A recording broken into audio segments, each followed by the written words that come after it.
시작하겠습니다. 아, 오늘이 마지막 시간이고 특강의 마지막 시간이죠.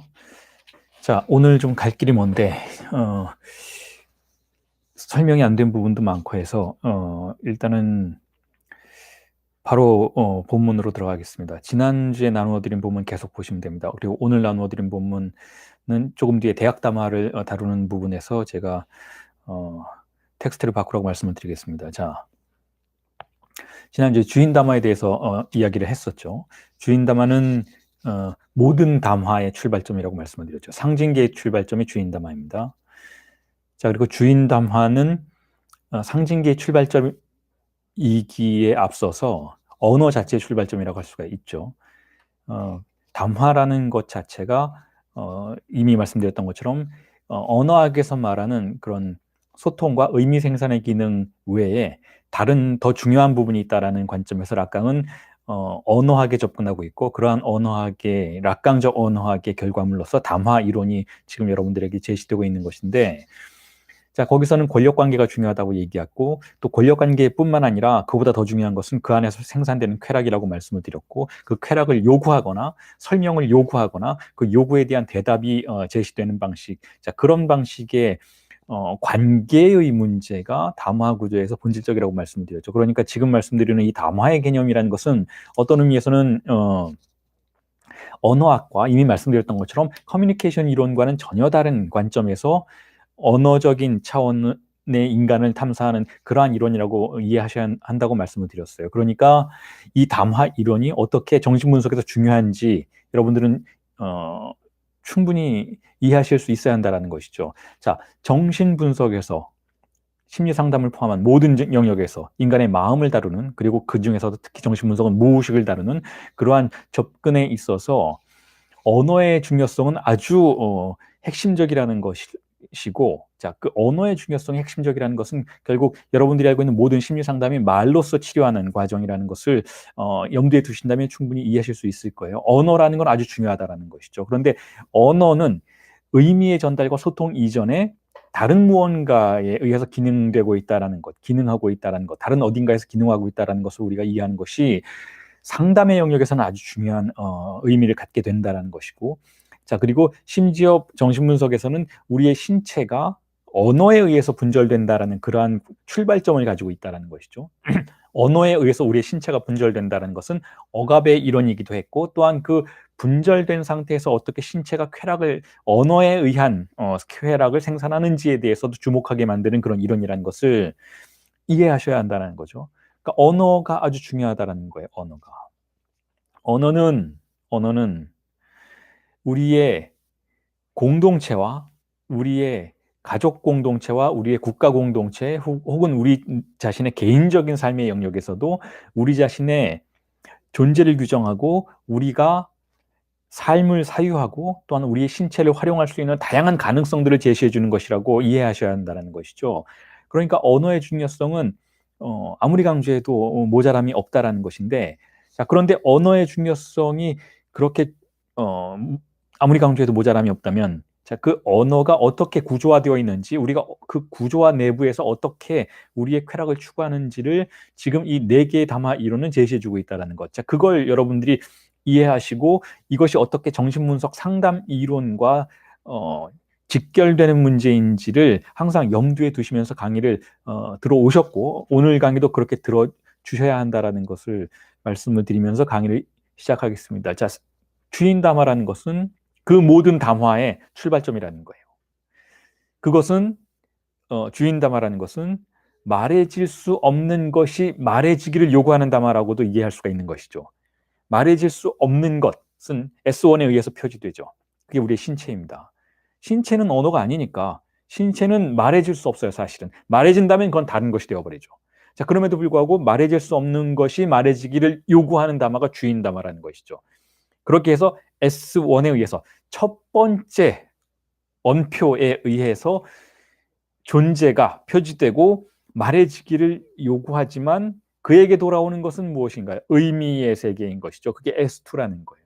S1은 S2에게 주체를 대리한다라는 개념인 것이죠. 자, 그렇기 때문에 우리가 이 S1과 S2라는 이 전개 과정, 아주 근본 과정이죠. 언어가 전개되는 근본 과정이죠. 하나의 기표가 다른 하나의 기표에게 연소되는 이 근본 과정에서 말해질 수 없는 것을 표지했던 그 첫 번째 기표, 주인 기표이죠. S1을 고립시키면 그걸 S2에게로 데려가지 않으면 어떤 일이 벌어지는가 하면 증상이 된다는 거예요. 그것이 증상화된다는 것이죠. 이 그 S1이 문제제기적인 기표라는 거예요. 그 S1은 우리의 신체를 표지했던 그 기표를 S2에게 데려가서 그렇게 해서 설명이 실현되지 않는다면, 의미의 부여가 실현되지 않는다면 S1은 문제를 일으킬 거라는 것이죠. 그래서 항상 S1은 S2에게 요구하는 과정 속에 있다는 거예요. S1은 S2에게 요구하는 과정 속에 있다는 것이죠. 자, 그래서 이걸 주인 담화를 전이의 담화라고도 불러요. 전이의 담화라는 것은 왜 그런가 하면 S1이 안다고 가정된 S2에게 가서 해명을 요구하기 때문에 그걸 전이의 담화라고 부른다는 것이죠. 그러니까 지식의 주체 S2에게 그것을 제시하고 그것의 의미를 밝혀낼 것을 요구하는 그러한 구조로 되어 있다는 것이죠. 그래서 우리가 언어 활동을 하는 한, 여러분들이 어떠한 방식으로든 언어 활동을 하는 한 그 언어 활동이 진지한 것이라면 그것은 전이의 관계 속에서 진행된다라는 것을 우리가 이해하게 된다라는 것이죠. 예를 들면 책 읽기. 여러분 책을 왜 읽습니까? 책을 읽는다라는 것은 설명할 수 없었던 것을 설명받기 위한 과정이라고 볼 수가 있어요.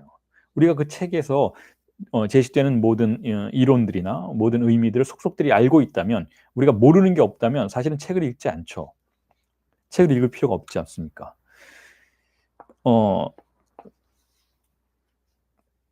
여행도 마찬가지죠. 여행도. 우리가 모든 장소에 대해서 속속들이 알고 있다면 사실 여행할 필요가 없습니다. 하지만 우리는 어떤 종류의 궁금증을 가지고 출발하죠. 혹은 우리는 어떤 삶에 대한 진지한 질문을 가지고 여행에 나서기도 한다는 것이죠. 그 경우에도 결국은 언어가 작동하고 있다는 것이죠. 우리가 침묵 속에서 여행한다 해도 그 안에는 언어적인 구조가 작동하고 있다는 것이고, 종교 활동도 마찬가지라는 거예요. 종교 활동도 일종의 전이 활동이라는 거죠. 쉽게 말하자면 주체가 하나님에게 안다고 가정된 주체에게 설명을 요구하는 것. 종교 활동도 마찬가지라는 거예요. 모든 언어가 발생하는 장소는 전이의 장소로 전환된다는 것이죠. 자, 그럼에도 불구하고 이 S1에 의해서 제기된 질문은 S2에게서는 대답을 찾아낼 수가 없는 상황이 벌어진다는 거죠. 왜냐하면 궁극의 대타자라는 건 존재할 수가 없는 것이니까, 모든 질문에 대답할 수 있는 그런 존재는 어디에도 없는 것이니까, 신조차도 그런 대답을 해주지 않는 것이니까, 자, 전이의 구조 속에서 인간은 언제나, 언어 활동 속에서 인간은 언제나 궁극의 해답을 찾아내지 못하고 질문을 반복하는 삶을 살게 될 수밖에 없다는 것이죠. 어떤 존재라 해도 다시 한번 강조드리지만 말해질 수 없는 것이 말해지기를 요구하는 그 요청에 온전한 대답을 제기할 수가 없다라는 거예요. 어떤 존재도, 그게 하나님이라 해도. 자, 그런 의미에서 분석 주체, 내담자가 분석가에게 질문할 때 분석가는 해석이 아닌 생산을 제시한다는 거예요. 분석가가 응답을, 삶의 의미를 제시해 주지 않는다는 것이죠. 왜냐하면 그건 불가능한 얘기니까. 분석가는 목자가 아니기 때문에. 자, 그래서 정신분석은 그렇기 때문에 해석이 아니라, 의미가 아니라 생산이라는 개념에 주목한다는 거예요. 생산. 무언가가 생산되는 게 더 중요하다라고 생각한다는 것이죠. 정신분석 상황 내부에서. 왜냐하면 조금 뒤에 말씀드리겠지만 히스테리화된 분석 주체는, 내담자는 분석가가 어떤 질문을 던진다 해도 그 질문 내부에 공백이, 균열이, 결여가 있다는 사실을 알고 있는 자예요. 분석가가 어떤 대답을 한다 해도 결국은 분석가의 불완전함을 밝혀내려고 하는 주체라는 것이죠. 왜냐하면 분석가의 불완전함 자체가 대타자의 불완전함인 것이고, 대타자의 불완전한 자체가, 불완전함 자체가 바로 히스테리적인 주체를 생산해냈던 것이니까, 히스테리적인 주체는 결국 그 결여의 산물이고 결여를 탐닉하는 존재라는 것이죠. 그러니까 어떠한 대답을 내놓는다 해도 뭐 그 앞에서는 맞습니다, 선생님 말이 맞는 것 같아요, 정말 뛰어난 해석이시군요 라고 할지언정, 그 언어의 내부에 존재하는, 그 해답의 내부에 존재하는 결여의 균열점을 히스테리적인 주체는, 내담자는 분명히 찾아낼 거라는 거예요. 그래서 진리라는 것은, 그런 의미에서 진리라는 것은, 분석가가 유념해야 되는 것은, 그런 의미에서 진리라는 것은 의미의 차원에서 구해지는 게 아니라는 것. 우리가 진리에 관련된 개념을 여러 차례 여러분들에게 설명을 드렸고, 지난 세미나 17회 강해에서도 설명을 드렸고, 세미나 11 강해에서도 설명을 드렸듯이, 진리의 개념을 우리는 결코 의미의 차원에서 찾으면 안 된다는 것이죠. 진리는 의미로서 응답되는 게 아니라는 거예요. 진리는 다른 차원에 존재한다는 거죠. 행위의 차원에 존재한다는 것이죠. 그게 진리의 본질이라는 거예요. 자, 그런 의미에서 정신분석가는 정신분석 상황에서 전이가 발생하고, 전이라는 건 당연히 발생하게 되는 그러한 과정이고, 내담자가 분석가에게 의지하고, 분석가를 아버지처럼 생각하고, 분석가가 무언가 대답을 해줄 것으로 기대하고, 분석가를 심지어는 사랑하는 그러한 과정 속에 들어갔을 때, 분석가는 지식의 위치에 있지 않으려고 해야 한다는 거죠. 지식의 위치에 있으면 안 된다는 거예요. 왜냐하면 지식은 본질적으로 균열을 가지고 있으니까 그 균열의 자리에 있을 필요가 없다는 것이죠. 다른 차원에 있어야 한다는 거예요. 다른 차원에. 분석가의 위치는 다른 곳이어야 한다는 거죠.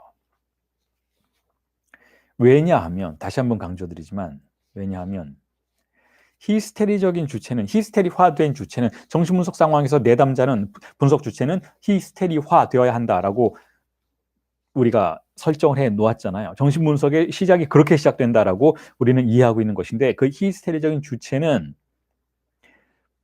근본적인 장소에서 지식을 요청하는 주체이기도 해요. 왜냐하면 자신의 분열을 아버지의 지식으로 봉합하려는 듯 보이기 때문에, 히스테리적인 주체는 자신의 결여를, 자신의 흔들림을 아버지의 권위를 통해서, 아버지의 지식을 통해서 봉합하고 안정화시키려는 듯 보인다는 거죠. 표면적으로는 그렇다라는 거예요. 그러나 히스테리적인 주체의 무의식의 욕망은 사실상 아버지의 결여를 탐닉하고 있기 때문에, 그러한 지식의 부여나 그 의미의 생산에는 만족하지 않을 것이다라는 거죠. 그런 의미에서 다시 한번 강조드리지만, 정신분석은 진리를 의미의 차원에서 구하는 것으로는 충분치 않다라는 거예요. 다른 것을 구현해야 한다는 거죠. 다른 것을. 자, 다시 주인담화로 돌아와서, 주인담화에서 그렇다면 S1은 어떤 의미에서는 목소리라고 할 수 있죠. 그런데 그 목소리는 S2에게 요구하는 목소리예요. S2에게 요구하는 목소리인데, 자, 그런데 이 목소리는 자, 이 부분은 여러분들이 염두에 두시면 좋을 것 같아요. 그 목소리는 초자아의 목소리가 아닙니다. 그 목소리는 물질화된 목소리가 아니에요. 그 목소리는 S2에게로 향하는 만큼 상징화된 목소리인 것이죠. 이미 주인담화가 설정됐다라는 것 자체가 상징계가 설정됐다라는 의미니까, S2가 가지고 있었던 그 물성은 중화되어 버린다는 것. 자, 그 부분을 여러분들이 꼭 염두에 두셔야 할 것 같아요. 왜냐하면 이것과 비교해서 우리가 신경증이 아닌 다른 장소에서 발생하는 목소리의 현상을 이해할 수 있기 때문에 그렇죠. 신경증이 아닌 다른 장소에서 발생하는 목소리 현상은 무엇인가 하면 정신병에서의 환청이죠. 정신병에서의 환청은, 정신병적 주체가 만나게 되는 환청은, 자, 어떤 의미에선 S1이 상징화되지 않은 채로 우리에게 다가올 때, 즉 실제에서 출현할 때 우리가 마주치게 되는 현상이라고 볼 수가 있는 것이죠. 우리가 물론 정신병적 주체의 구조 안으로 들어가지 않더라도, 신경증적 주체라도 상징화가 약화되는 순간들이 있죠. 뭐 심신이 미약한 상태가 존재할 수 있는 것이고, 뭐 얼떨떨한 상태가 존재할 수 있는 것이잖아요. 자, 그렇게 아주 상황이 좋지 않을 때에는 상징계가 상당 부분 약화될 수 있습니다. 일시적으로. 일시적으로 약화될 수 있는데 그 상황에서 우리가 환청을 듣게 되죠. 자, 그 경우에는 S1이 물질화된 상태에서 실제로 회귀하는 것으로 볼 수가 있다는 것이죠. S1이 S2에로 등장하지 않고 S1이 실제에서 그냥 등장해버리는 상황이라고 볼 수가 있죠. 그 순간은 물질화된 S1이라고 볼 수가 있어요. 그 순간에서는 우리는 실제의 목소리를 만나게 되는 것이죠. 주인의 목소리를 만나게 되는 것이죠. 즉 상징화되지 않은 목소리를 만나게 되는 것이죠. 어떤 의미에선 결여가 없는, 거세되지 않은 대타자의 목소리를 만나게 되는 그러한 상황이라고 볼 수가 있는 것이죠.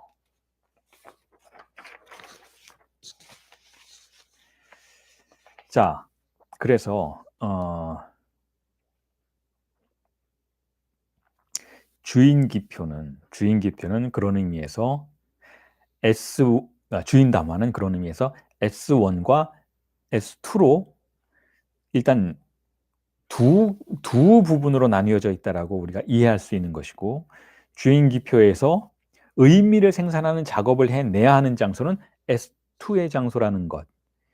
자, 그런 의미에서 다시 주인의 본질적인 개념으로 돌아오자면 S1은 주인은 S2에게 노예에게 지식을 생산할 것을 명령하기는 하지만 S1 자체는 지식에는 관심이 없다라는 걸 여러분들이 다시 한번 유념하셨으면 좋겠습니다.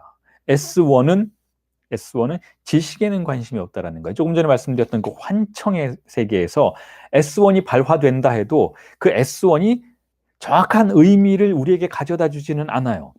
예를 들면 정신병에서 환청이 등장했을 때, 우리가 정신병적 주체로서 환청을 듣게 되었을 때는 정신병적 주체는 그것을 신탁처럼 받아들인다는 거죠. 신탁이라는 것은 의미를 파악하기가 쉽지 않은 그런 명령으로 받아들인다는 것이죠.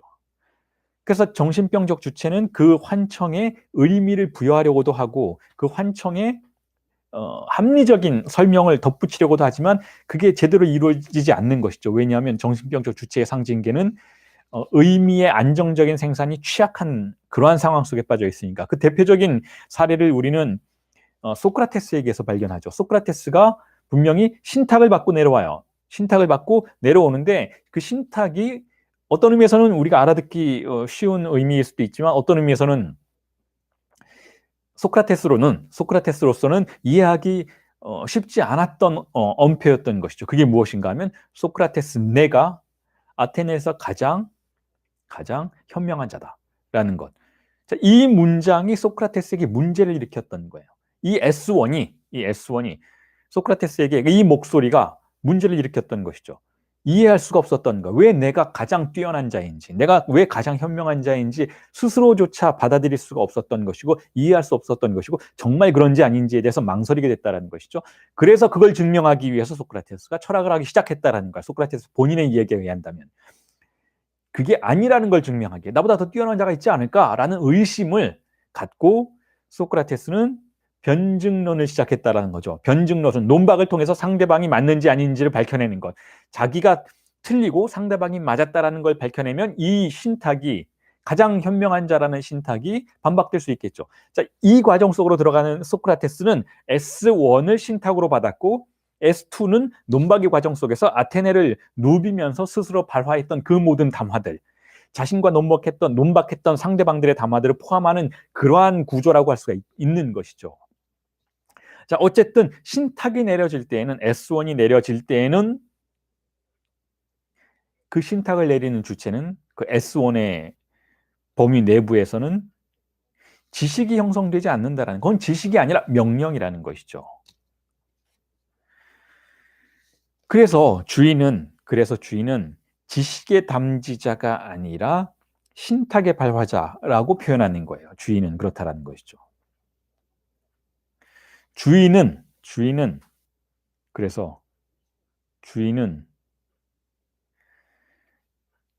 그저 약간 그렇게 표현하죠. 그저 일이 되어가기를 바랄 뿐 그게 무엇인지는 알고자 하지 않는다라는 거예요. 그게 주인의 속성이라는 것이죠. 진정한 주인은 그렇다라는 거예요. 진정한 주인은 명령하고 그리고 그것의 의미는 노예들이, 그의 신민들이 밝혀낼 것으로 남겨진다는 거죠. 우리가 흔히 예수의 이미지를 통해서 그와 같은 과정들을 만나게 되죠. 예수는 발화하고 예수는 설명하려고 하지 않는다는 거예요. 예수는 명령해요. 예수는 주인은 명령하죠. 그리고 그것을 성서 해석학자들이 해독해내려고 하는 것이죠. 해독해내려고 하는 것이죠. 어떤 의미에서는 락강 역시 그와 같은 구조를, 주인 담화의 구조를 사용하는 듯 보일 때가 있다는 거예요. 락강 역시 구차한 설명을 하지 않고 명령하죠. 언명을 던져요. 언명을 던지면 그 제자들과 우리와 같은 그 이후의 세대들이 그 언명을 해독해내려는 작업 속으로 어떤 종류의 노동으로 들어가는 그런 과정이 존재한다는 것이죠. 락강이 가지고 있는 어떤 그런 주인 담화의 속성들의 사용 때문에 사실상 락강의 텍스트가 해독하기가 상당히 어려운 그런 특성을 보이는 것처럼 느껴지기도 하는데, 뭐 여담처럼 말씀을 드린다면 우리가 지금 하는 이러한 작업들, 혹은 제가 하고 있는 뭐 세미나를 강의하는 작업들, 그것을 여러분들에게 강의해드리는 이러한 작업들의 특수성을 말씀을 드리자면, 락강은 그렇게 논증에서 해명하고 그것을 밝히는 과정으로, 즉 S2의 영역에서 작업을 하고 있지 않고 S1의 영역으로 자주 드나들고 있기 때문에 그것에 대한 어떤 종류의 그 신체적인 익숙함이 우리에게 존재하지 않는다면, 락강의 텍스트를 해석하는 신체적인 익숙함이 존재하지 않는다면 락강의 텍스트를 이해하기는 굉장히 어려워요. 그래서 우리가 뭐 왜 그런 경우가 있을 수 있잖아요. 뭐 어떤 다른 책을 읽다가 락강의 텍스트 어떤 개념 하나가 궁금해서 이 개념이 어떤 것인지를 알아보기 위해서 락강의 어떤 세미나에 그게 나왔더라, 어떤 부분에 며칠 세미나에 그게 나왔더라 해서 그 세미나만 이렇게 읽으면서 의미를 파악하려고 한다면 장담컨대 절대로 파악이 안 되는 그런 경우가 허다하다는 것이죠. 그러니까 락강의 텍스트는 어떤 특정한 부분을 이렇게 살펴보고 의미를 우리가 갈취해낼 수 있는 그런 구조로 되어 있지 않다라는 거예요. 락강의 텍스트는 그야말로 1년 내내 읽어야, 지속해서 읽어야, 그리고 아주 아주 충실하게 읽어야 그 의미를 파악할 수 있는 구조로 되어 있다는 것이죠. 그리고 구조 자체를 파악할 수 없다면, 락강의 그 전체적인 구조 자체를 파악할 수 없다면 의미를 파악하는 것조차도 불가능하게 되어버리는 그런 텍스트의 속성을 가지고 있다는 거예요. 그러니까 락강이 그렇게 만만한 대상이 아니라는 거죠. 일종의 그러니까 취미로서 아마추어적인 수준에서 접근해서는 사실상 접근하기가 쉽지 않은 그러한 텍스트로 구성되어 있다는 거죠. 아주 독특한 구조로 되어 있다는 거예요. 물론 다른 위대한 철학자들도 사실은 그런 아주 강렬한 노동을 요구하는 터프한 텍스트를 만들어내는 철학자들이 많이 있죠. 예를 들면 뭐 우리가 알고 있는 뭐 대부분의 많은 위대한 철학자들이 그런데, 하이데거도 마찬가지고, 알랑바디우도 마찬가지고, 들레즈도 마찬가지고, 그 책 한 권을 독파하고 혹은 수차례 독파하기 전에는 그것이 가지고 있는 본질적인 구조와 전체적인 그의 철학의 내부에서의 그것의 맥락과 위치를 알게 하지 않으려는 완고한 그러한 구조를 가지고 있는 텍스트들이 있는데, 그 중에서도 락강은 가장 터프한 텍스트라고 할 수가 있는 거예요. 그러니까 여러분들 중에서 락강을 저한테 그런 질문을 하시는 분이 가끔 있는데, 어떤 책부터 읽어야 할까요? 어떻게 접근해야 될까요? 라고 질문을 하신 분들이 있고, 앞으로도 락강을 함께 공부하실 분들 중에서는 그런 궁금증을 갖고 계실 분들이 계실 텐데, 이렇다라는 거야. 락강의 텍스트는 다 읽지 않으면 안 된다는 거죠. 다 읽어야 그 육체적인 행위를 우리가 반복해야, 주파해야 락강의 본질에 도달할 수 있다는 거예요. 그러니까 참으로 처음 락강을 접하시는 분들에게는 어떤 의미에서는 용기를 잃도록 만드는 그러한 특성을 가지고 있죠. 뭐 예를 들면 뭐 저한테 가끔씩 메일이 와서 제가 답변을 드리거나 혹은 드리지 못하는 그런 분들이 계신데, 뭐 예를 들면 지금 뭐 대학원에서 제가 석사 논문을 쓰고 있는데요. 뭐 락강의 대상 A 개념이 이러한 의미로 되어 있는 것 같은데 이건 어떨까요? 라고 할 때 제가 답변을 드리지 않거나 드릴 수 없는 이유는 이 대상 A 개념을 이해하시기 위해서는 이렇게 제가 누군가 그것의 전문가가 뭐 이렇게 몇 마디 해서 의미를 구성해 주는 방식으로는 절대로 그 본질에 접근할 수 없다라는 거죠. 락강의 대상 A는 어떻게 우리가 이해해야 되는가 하면 락강을 대상 A로 설정하고 락강을 주파해 봐야 한다라는 거예요. 실제로 체험해 봐야 한다는 것이죠. 락강이라는 텍스트가 결코 우리의 지식으로 상징화될 수 없다라는 그 좌절을 경험해 보아야 그게 대상 A구나. 우리는 그걸 이해할 수 있다는 거죠. 락강은 지식이 아니에요. 그런 의미에서. 락강의 이론들은 지식이 아니라 경험과 체험이라는 것이죠. 그게 본질이라는 거예요. 그걸 이해할 수 있어야만 그것을 이해하는 것인데 그렇지 않고 그냥 어떤 이론에 적용시켜서 논문을 잠깐 쓰기 위해서 그것의 의미를 요구할 때 저 역시 안다고 가정된 주체의 위치에 있으려고 하지 않을 거라는 거죠. 제가 여러분들에게 이렇게 강의를 해드리는 이유는, 그리고 이렇게 규칙적이고 지속적으로 강의해드리는 이유는, 물론 여러분들에게 락강이 어떤 강의를 했고 어떤 개념을 가지고 있는지 의미를 전달해드리고자 하는 목적도 분명히 존재하지만, 더욱 중요한 것, 제가 여러분들에게 여러분들에게 제가 강의를 통해서 전달해드리고 싶은 건 바로 이 모습이에요.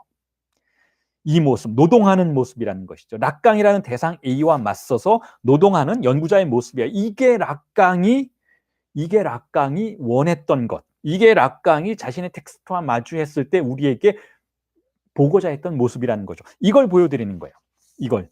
그래서 제가 예전에 강의할 때 그런 말씀을 많이 드렸어요. 이건 일종의 퍼포먼스라고. 제가 여러분들에게 보여드리는 건 지식의 전달이 아니고 한 연구자가 일주일 동안 락강과 어떻게 씨름했는지에 대한 모습을, 그렇게 해서 늙어가는 모습을 여러분들에게 보여드리는 거다라는 거죠.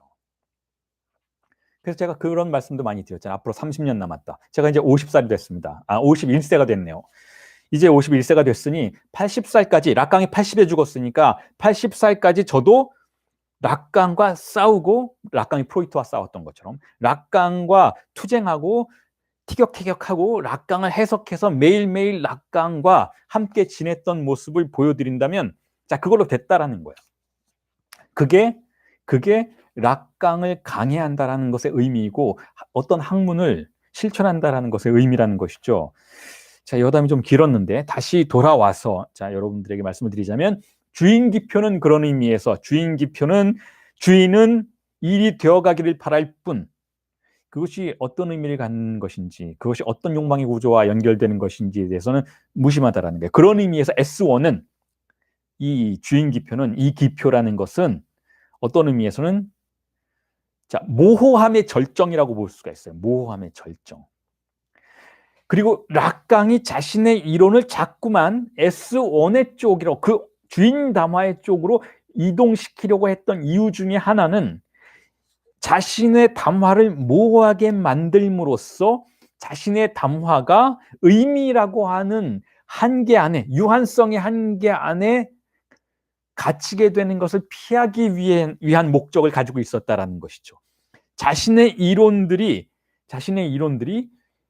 주인 담화의 영역에서 모호함의 절정에 도달함으로써 자신의 이론들이 이것의 해석자에 의해서 다른 방식으로 해석되고 다른 방식의 재료로 이용이 되어서 일종의 책먹기 과정 속으로 들어가서 진화해 나가기를 바랬기 때문에 락강은 자신의 이론들을 지식의 영역이 아니라 주인기표의 영역, 주인 담화의 영역, 대학 담화가 아니라 때로는 분석가 담화의 영역으로 이동시키려고 했다라는 것이죠. 자, 그렇다면 자, 이 주인 담화라는, 그러니까 제가 여러분들에게 지금 말씀드린 여러 가지 이런 내용들을 여러분들이 유추해 본다면, 주인 담화는 어떤 의미에서 나쁘기도 하고 좋기도 하다라는 거예요. 주인 담화는 이 세상을 고정시키는 첫 번째 기표이기도 하지만, 또한 고정된 세계에서 다른 세계로 나가도록 만드는 또한 첫 번째 기표이기도 하는 것이기 때문에 주인 담화의 다양한 측면들이 존재한다는 것이죠. 그러니까 제가 지금 여러분들에게 이 락강의 이론들을 강의해 드리는 방식도 하나의 개념을 여러 가지 각도에서 여러분들에게 해명해 드리는 거예요. 주인 담화라는 게 우리를 사로잡는 것이라고 했잖아. 우리를 억압하고 우리를 지식의 한계 안으로 밀어넣는 주인의 권력이라고 했잖아. 라고 여러분들이 이해하신 다음에 다시 저는 그 주인담화가 이와 같은 주인담화로부터 다른 방향으로 나아가는 새로운 촉발자의 지점을 가리키는 것이기도 하다라는 그러한 방식으로 여러 각도에서 하나의 개념들을 설명해 드리고 있는 것이죠. 자, 그 이야기를 또 이렇게 여러분들에게 설명해 드릴 수 있을 것 같아요. 그럼 주인담화, 즉 주인담화에 의해서 지배되는 사회와 철학자는 어떤 관련을 갖는 것인가라는 질문이 가능한다라는 거죠. 철학자는 어떤 위치에 있는가? 왜냐하면 락강과 프로이트가 철학자에 대해서 여러 가지 의견을 내놓았었죠. 그리고 전형적으로 철학자에 대해서 프로이트는 부정적인 관점을 보였어요. 철학이라는 것 자체가 가지고 있는 그 강박증적 속성에 대해서 동의하지 않는 태도를 보였던 것이고, 락강도 자신을 철학자로 인정하기는 꺼려했던 것이죠. 그토록 철학에 대해서 거의 락강보다 더 하이데거를, 헤겔을, 소크라테스를, 플라톤을 락강보다 더 심도 있게 이해했던 철학자가 없을 것만 같은 수준으로 락강은 철학에 대한 조예가 아주 깊었고, 어떤 철학자와도 논쟁하기를 두려워하지 않았지만 정말 진정한 철학자의 위상에 이미 도달했던 것이긴 하지만, 그럼에도 불구하고 자신의 존재를 철학자의 위상으로 제시하려고는 하지 않았어요. 자, 그랬던 이유는 철학자가 가지고 있었던 고대의 철학자, 혹은 우리가 전통적으로 알고 있는 철학자라는 존재와 철학이라는 담화가 가지고 있었던 모순 때문이기도 했었는데, 이렇다라는 거죠. 만약에 조금 전에 말씀드렸던 것처럼 주인 기표가 지식을 알려고 하지 않는다면, 자, 다시 돌아옵시다. 주인이 있으면 고대 그리스의 주인인 것이죠. 주인이 있으면, 고대 사회의 주인이 있으면, 주인은 지식에는 관심이 없다라는 건 이미 충분히 설명을 드렸어요. 왜냐하면 지식은 노예들의 영역이니까. 노예들이 하는 거예요. 노예들. 우리나라 사회에서도 마찬가지였잖아요. 고대, 고려, 고구려, 혹은 조선에서도 어떤 특정 기간 동안은 주인은 기술 천대했어요. 기술에는 관심이 없었다라는 거예요. 기술, 지식은 천민들의 것이었죠. 고대 그리스에서도 마찬가지였다라는 거예요. 주인은 밭을 어떻게 가는지, 수레를 어떻게 만드는지, 수로를 어떻게 뚫어서 물을 어떻게 공급하는지, 이런 것들에 관심이 없었어요. 주인들은 관심이 없어요. 노예들이 그걸 하는 거예요. 노예들이 지식의 담지자라는 것이죠. 자, 그렇다면 지식에 대해서 완전히 분리되어 있는가 하면 또 그렇지도 않다라는 거죠. 왜냐하면 어떤 한 직업군이 노예들의 지식을 수집해서 그것을, 노예들의 지식은 각각의 영역이 다 다르죠. 수레 만드는 기술의 지식이 다를 테고, 밭을 가는 기술이 다를 테고, 어부의 기술이 다를 테고, 여행의 기술이 다를 테고, 다 달라요. 전쟁의 기술도 다르고.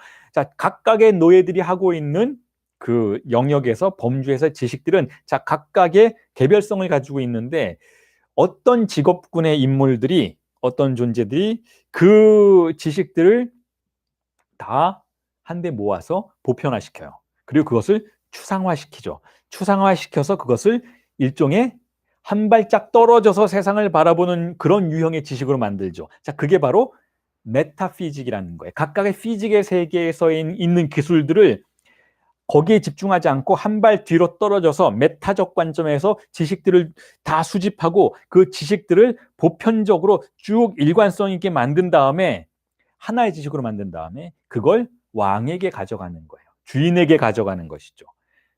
그래서 고대의 철학자들이 바로 그러한 역할을 했는데, 고대의 철학자들은 왕에게 형이상학을 가져다 주는, 혹은 지식을 가공해서 왕들이 향유할 수 있는 수준의 지식으로 만들어주는, 그런 직업군이라고 할 수 있었다라는 것이죠. 그러니까 주인담화와 철학자는 그런 위치에 있다라는 거예요. 주인 S1과 S2 사이를 매개해 주는 것이 철학자들이었다고 우리는 이해해 볼 수 있다라는 것이죠. 플라톤이 계속해서 왕들을 찾아가고 정치에 참여하려고 했던 이유도 바로 그런 거다라는 거예요. 아리스토텔레스는 어땠나요? 아리스토텔레스야말로 그야말로 알렉산더 제왕의 철학자였죠. 사사로운 그런 지식들을 이미 터득하고, 그 지식들로부터 추론한 것을 가지고 더 상위의 일관성 있는 하나의 지식을 만들고 그것을 황제에게 가르치는 거예요. 자, 공자, 맹자, 장자도 다 마찬가지라는 거예요. 철학자들이 그랬다라는, 고대의 철학자들이 그랬다라는 것이죠. 노예들의 지식을 주인을 위해 세공하는 존재라는 것. 왕의 지배권을 보장해주는, 자, 그와 같은 지식을, 보다 추상적인 지식을 생산해내는 자가 철학자였다라는 거예요. 자, 그래서 이에 대해서 우리 또 현대판 그런 철학자들을 지적해 볼 수도 있죠. 예를 들면, 자, 소비에트의 공산주의 그 제국을 지배했던 레닌과 스탈린은 누구에게 의존했는가요? 물론 같은 시대는 아니지만 마르크스의 철학에 의존을 했죠. 마르크스라는 그 철학자가 경제학자이기도 하고 그러니까 마르크스의 철학은 자, 거의 모든 종류의 지식들을, 특히 경제 분야의 지식들을 추합해서 그것을 형이사강으로 만드는, 그것을 보다 한 단계 높은 차원의 지식으로 만드는 그런 존재라고 할 수 있다면, 그 마르크스의 철학을 이용해서 통치의 수단으로 사용했던 것이죠. 자, 그러니까 현대 사회에서도 마찬가지 일들이 벌어지고 있다라는 것이고, 그리고 또한 덧붙이자면 공산주의 사회에서만 그런 일이 벌어졌는가 하면 또 그렇지도 않다라는 거예요. 예를 들면 예를 들면 홍콩 반환과 홍콩의 중국의 지배, 홍콩에서의 민주주의의 어떤 일종의 말살 과정들을 비판하는 서구의 권력들은 어떻게 하는가 하면, 서구에서 생산되는 철학자들의 민주주의와 관련된, 인간의 인권과 관련된, 혹은 다양성을 보장해주는 그런 포스트 모더니즘과 관련된 철학적 담론들을 이용한다라는 거죠. 상대방을 공격하기 위해서. 그리고 자신의 체제를 공고하기 위해서 철학자들을 또한 참여시킨다라는 거예요. 그러니까 권력의 주인의 S1의 지위를 확고하게 만들기 위해서 철학자들의 지식을 활용하는 것은 오늘날에도 유효한 관점이라는 것이죠. 혹은 이건 좀 부정적인 관점이잖아요. 철학자들을 일종의 주인의 어떤 공모자와 같이 주인을 위해서 지식을 생산하는데, 메타피직이라는 형이상학적 지식을 생산하는 그러한 공모자로서 다루는 그러한 관점이라고 할 수가 있다면, 또 이렇게 뒤집어서 생각해 볼 수가 있어요. 그렇다면 또한 철학자는 주인의 그러한 절대적인 권위를, 철학자는 기존에 존재하는 지식들을 추상화시키는 방식으로 박탈하는 그러한 혁명적인 역할을 수행할 수도 있다라고 볼 수가 있어요. 철학은 어떤 것인가요? 철학은 이익을 추구하는 지식이 아니에요. 그러니까 관조적인 지식이라는 것. 철학은 매번의 범주 안에서 어떤 이익의 생산을, 쾌락의 생산을 위해서 작동하는 그러한 지식이 아니라, 메타 지식의 관점이라고 이미 말씀을 드렸잖아요. 메타적인 관점에서, 즉 어떤 것에도 쓰여지지 않는 무용한 지식의 생산을 통해서 기존의 기존의 주인이 의존하고 있었던 시스템에 은폐된 진리를 통찰하고 그것을 해석해내는 방식으로 주인의 권위를 몰락으로 이끄는 일종의 정치적 혁명의 가능성을 보장해 줄 수도 있다는 것이죠. 철학의 역할은 그렇게 양방향이라는 거예요. 철학의 역할은. 20세기 철학은 대체로 두 번째 제가 말씀드렸던 역할을 수행했던 거죠.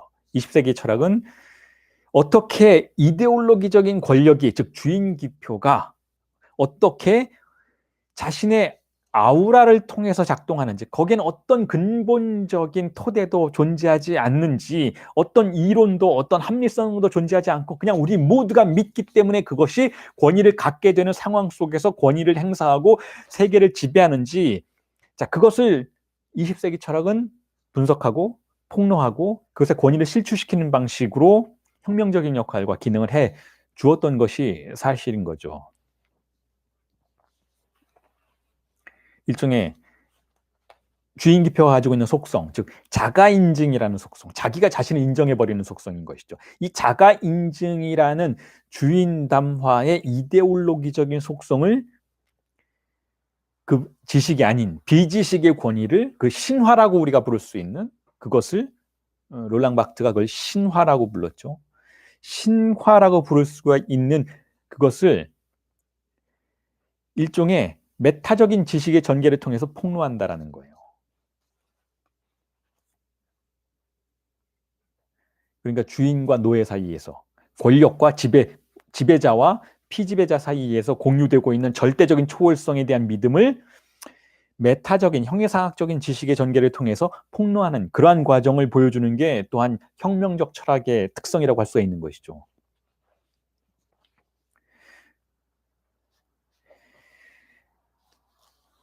자, 그럼에도 불구하고, 그런 폭로가 있음에도 불구하고, 주인 담화가 형성되는 그 장소에는 어쨌든 폐쇄적인 구조가 형성이 돼요. 주인 담화는 폐쇄적인 구조를 형성한다는 거죠. 왜냐하면 주인 담화는 S1에서부터 출발을 하지만 결국 S2에 의해서 마무리가 되는 것이기 때문에, S2라고 하는 유한성을 지탱하는 것이 바로 S1이기 때문에, 자, 이 주인 담화는 어쨌든 폐쇄 구조를 가지고 있어요. 물론 폐쇄 구조를 가지고 있다는 게 나쁜 건 아닙니다. 폐쇄 구조를 가지고 있기 때문에 우리는 이 자리에 안정적으로 삶을 살아갈 수가 있고, 이 세계에서 유출되지 않을 수 있고, 이 세계에서 머물 수 있는 것이죠. 문이 닫혀 있어야 이 세계에서 우리는 보호받을 수 있는 것이니까, 폐쇄 구조라는 것은 그렇게 나쁜 이야기는 아니지만 그게 나빠질 때가 있어요. 그것이 우리의 한계를 규정하고 우리의 발전 가능성을 단 하나의 방향으로만 가리키고 우리가 다른 방식으로 발전할 수 없게 만들고, 혹은 심지어는 그 변화의 가능성을 심대하게 제한하는, 다시 말해서 주인 담화의 사회 자체가 점점 더 폐쇄적이 될 때, 점점 더 협소하게 되어버릴 때에는 인간의 가치와 인간의 가능성이 침해받게 된다는 것이죠. 자, 그럼에도 불구하고 이 주인 담화를 통해서 구성된 세계는 어떤 의미에서는 스스로가 유한하다라는 생각을 하지 못해요. 오히려 확장되어 있고 개방되어 있다라는 환상을 갖고 있죠. 그게 바로 주인 담화 내부에서 이 대상 A가 하는 일이에요. 주인 담화 S1에서 S2로 가고 이 S2에서 A가 생산되었을 때 이 A는 우리에게 어떤 환상을 가져다 주는가 하면, 이 세계가 협소하지 않다. 이 의미의 세계가 무한정 확대되어 있다. 우리는 개방되어 있다라는 그러한 환상을 갖게 해주죠. 그게 바로 여러분 식민지 지배 시대에, 서구 식민지 지배 시대에 그들이 사유했던 방식이에요. 이 세계가 개방되어 있다. 이 세계가 무한하다. 우리는 탐사할 수 있다. 우리는 탐사자다. 우리는 모험가들이다라고 서구인들이 생각하고, 동방을, 아프리카를, 인도를 식민지로 만들고 지배하고 탐사했죠. 인도네시아를, 동남아시아를 탐사했죠. 하지만 그들이 탐사했던 건 사실상 그들의 대상일 뿐이에요. 그들이 탐사했던 건 진정한 외부가 아니라 그들이 상상할 수 있는 협소한 한계 안에서의 외부였던 것이죠. 그들은 항상 동방을 무지한 존재로 생각했고, 그들은 항상 아프리카를, 동남아시아를, 인도를, 극동을, 중국을 항상 무지하고, 항상 자신들보다 개발되지 않고 자신들보다 취약한 존재로 생각했고, 자신들이 지배해야 하는, 보호해 주어야 하는 그런 대상들을 생각했던 것이죠. 그들이 만들어낸 상상의 대상 A를 통해서만 외부를 바라볼 수 있었다면, 그것은 사실상 외부로 개방된 시대라기보다는 오히려 더 협소하게 축소된 시대라고 볼 수밖에 없다는 것이죠. 자, 대상 A는 그와 같은 주인 담화 내부에서 그런 존재의 허구를 표상하는 그러한 표지라고 할 수가 있어요. 그러한 문자라고 할 수가 있는 것이죠. 그런 의미에서 주인 담화의 세계가 폐쇄적이라는 거예요.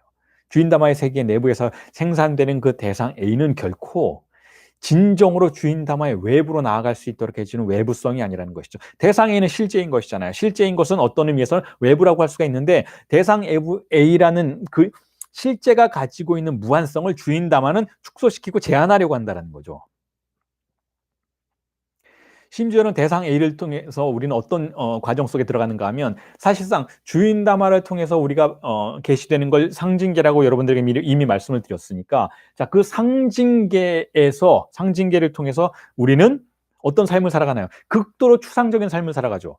S1 이후에 S2가 등장하고, 그렇게 함으로써 우리는 상징계의 삶을 살아간다는 것인데, 그걸 락강이 가상물의 세계라고도 부르죠. 그게 우리가 언어를 통해서 살아가는 방식이기도 하고, 우리가 언어를 통해서 살아가는 방식으로 사물의, 대상의 세계로부터 멀어지는 방식이기도 하잖아요. 자, 우리는 극도로 추상적인 세계를 살아가요.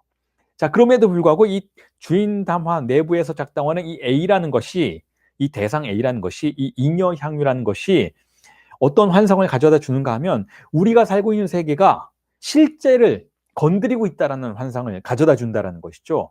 우리의 상징계적인 세계는 결코 사물에 접근할 수가 없어요. 언어에 의한 사물의 살해가 일어났기 때문에 우리는 이 사물 자체에, 이 물 자체에 결코 접근할 수 없음에도 불구하고 주인 담화 내부에서 작동하고 있는 대상 A는, 이 인여 향유는 우리에게 마치 우리가 현실의 세계를 살아가는 듯한, 실제를 터치하고 있는 듯한 환상을 가져다 준다라는 것이죠.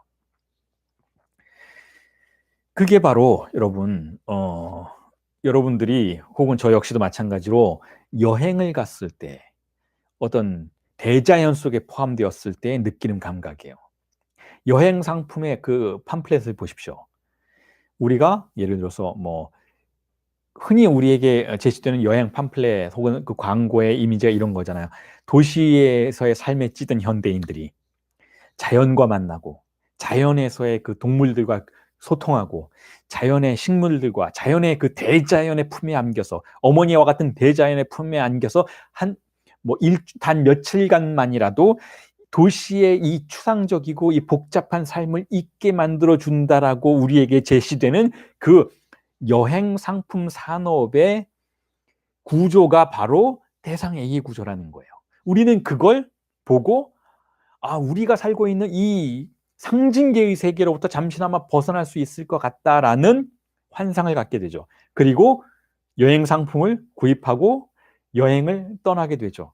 여행을 떠나서 가이드가 이끄는 대로, 예를 들면 어떤 숲속으로 들어가고 대자연으로 들어가고 바다로 들어가서 그 투명한 물속에서 헤엄치는 물고기들 옆에 잠시 스노클링을 하면서 정말로 나는 사물에 근접해 있다라는 착각을 하게 되죠. 그건 전형적인 착각이라는 거예요. 왜냐하면 자연은 그런 게 아니니까. 내셔널 지오그래피에서 만들어내는 이미지는 자연이 아니라는 거예요. 자연은 그렇게 아름답지도 않고 그렇게 포근하지도 않고 그렇게 어머니 같지도 않다라는 거예요. 자연은 그야말로 잔혹하고, 자연은 그야말로 이 문명에 길들여진, 상징계에 길들여진 인간을 환영하지 않는다라는 것이죠. 자연은 여러분 극도로 위협적이라는 거예요. 자연은 우리가 만들어낸 그 주인담화라고 하는 이 상징계의 입구에서 만들어진 대상 A라고 하는 잉여 향유의 쾌락의 이미지가 우리에게 알려주는 그런 모습을 하고 있지 않다라는 거예요. 하지만 우리는 그런 모습으로 자연을 발견한다는 거죠. 그와 같은 모습으로. 자, 이게 어떤 의미에서는 이것이 바로 상징계가 그 내부에서 대상 A를 운영하는 방식이라는 거예요.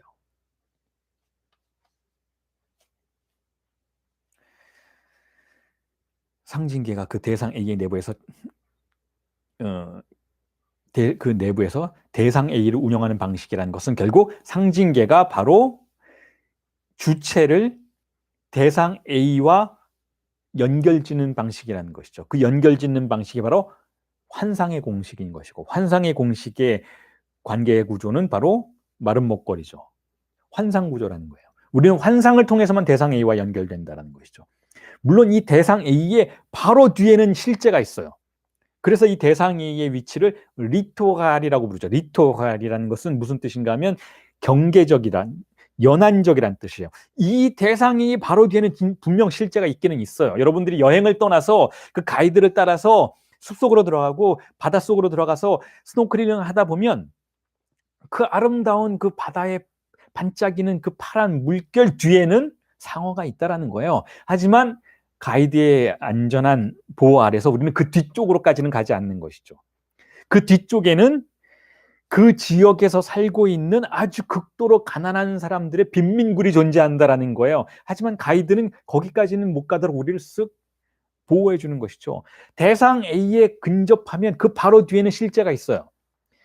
그런 의미에서 대상 A는 또한 우리를 실제로 데려가는 진정한 인도자이기는 하다라는 거죠. 하지만 우리는 거기까지는 가지 않는다라는 거예요. 우리는 스스로를 보호하기 위해서 그 경계선 앞에 멈춘다라는 거죠.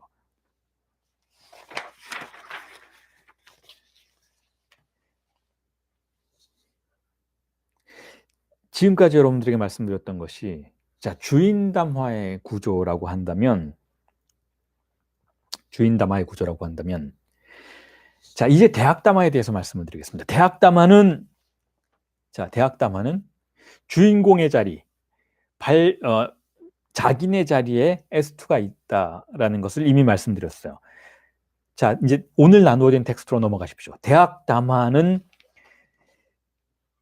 서구가, 특히 서구 문명이 봉건제 사회에서 왕권 중심의 어떤 신으로부터 혹은 신권으로부터 보장받는 그 주인이 통치하는 시대로부터 과학기술의 세계로 넘어가는 그 지점을 말해요. 그 지점에서, 즉 르네상스의 지점이라고도 부를 수 있는 그 지점, 그 근대가 시작된다라고 하는 그 지점에서부터 폭발적으로 성장하는 그러한 구조의 담화가 대학담화라고 볼 수가 있는데, 자, 그럼에도 불구하고 이미 말씀드렸듯이 이 대학담화의 지식 S2가 우리를 지배하고 있지만 그 S2의 밑에는 S1이 자리하고 있어요. 여전히 지식이 아닌 권력이 작동하고 있다는 것이죠.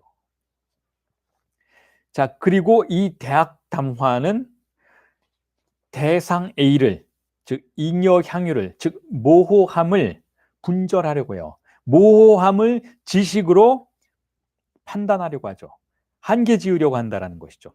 그렇기 때문에 대학담화의 구조 내부에서는 더욱더 소외된 주체가 빗금친 S가 생산된다라고 할 수가 있는 거예요. 자, 그렇게 해서 빗금친 주체는 더욱더 소외 속으로 들어가죠. 소외 속으로 들어간다는 것은 어떤 쾌락도 갖지 못하는 그러한 상태로 들어간다는 것이죠. 지식에 의해서 완전히 장악되는 그러한 사태가 벌어진다는 것이죠. 자, 그래서 그 대학담화의 구조, 여러분들에게 나누는 텍스트에 대학담화의 그 도식이 그려 있잖아요. 그걸 살펴보신다면 이렇습니다. 거기서 생산된 것은 빗금친 S이고 진리의 장소에는 S1이 존재하죠. 즉 권력이 존재한다는 거예요. 혹은 모든 것의 시작점인 발화의 주인이 존재한다는 것이죠.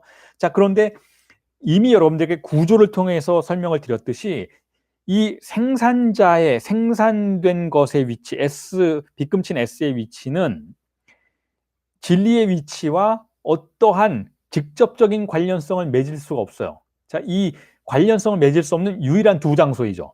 진리의 장소와 생산 장소.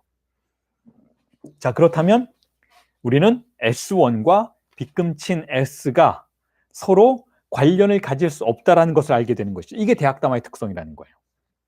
대학담화의 특성은 지식이 지배하는 동시에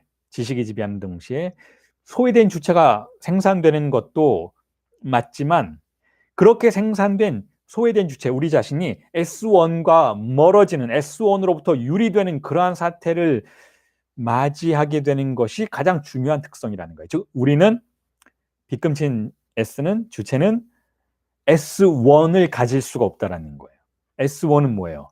모든 언어의 시작, 모든 새로움의 시작인 것이죠. 그걸 가질 수가 없다는 거예요. 그러니까 근대 사회는 주체가 우리가 지식에 의해서 매몰되는 방식으로 그 지식 바깥으로 나아가는 것, 새로운 S1을 창출하면 새로운 S2가 창출이 되겠죠. 하지만 그런 것이 불가능해지는 세계라는 거예요. 이게 대학담화가 지배하는 세계의 특성이라는 것이죠. 대학담화가 오늘날도 마찬가지인 거예요. 우리는 굉장히 많은 지식을 가지고 있어요, 여러분. 우리는 굉장히 많은 지식에 의해서 우리의 삶을 지배하고 있는 것 같지만 동시에 우리는 그러한 지식에 사로잡혀서 새로움을 만들어내는 데 극도의 어려움을 겪게 된다는 거죠. 새로운 S1에 접근할 수가 없다는 거예요. 그리고 제가 일전에 어제인가요? 페이스북에도 그런 텍스트를 올려드렸지만, 자, 그와 같은 시대에 심리치료의 경향들, 상담의 경향들 역시 대학담화의 특성을 가지고 있게 된다는 것. 자, 그게 아주 심각한 문제라는 것이죠.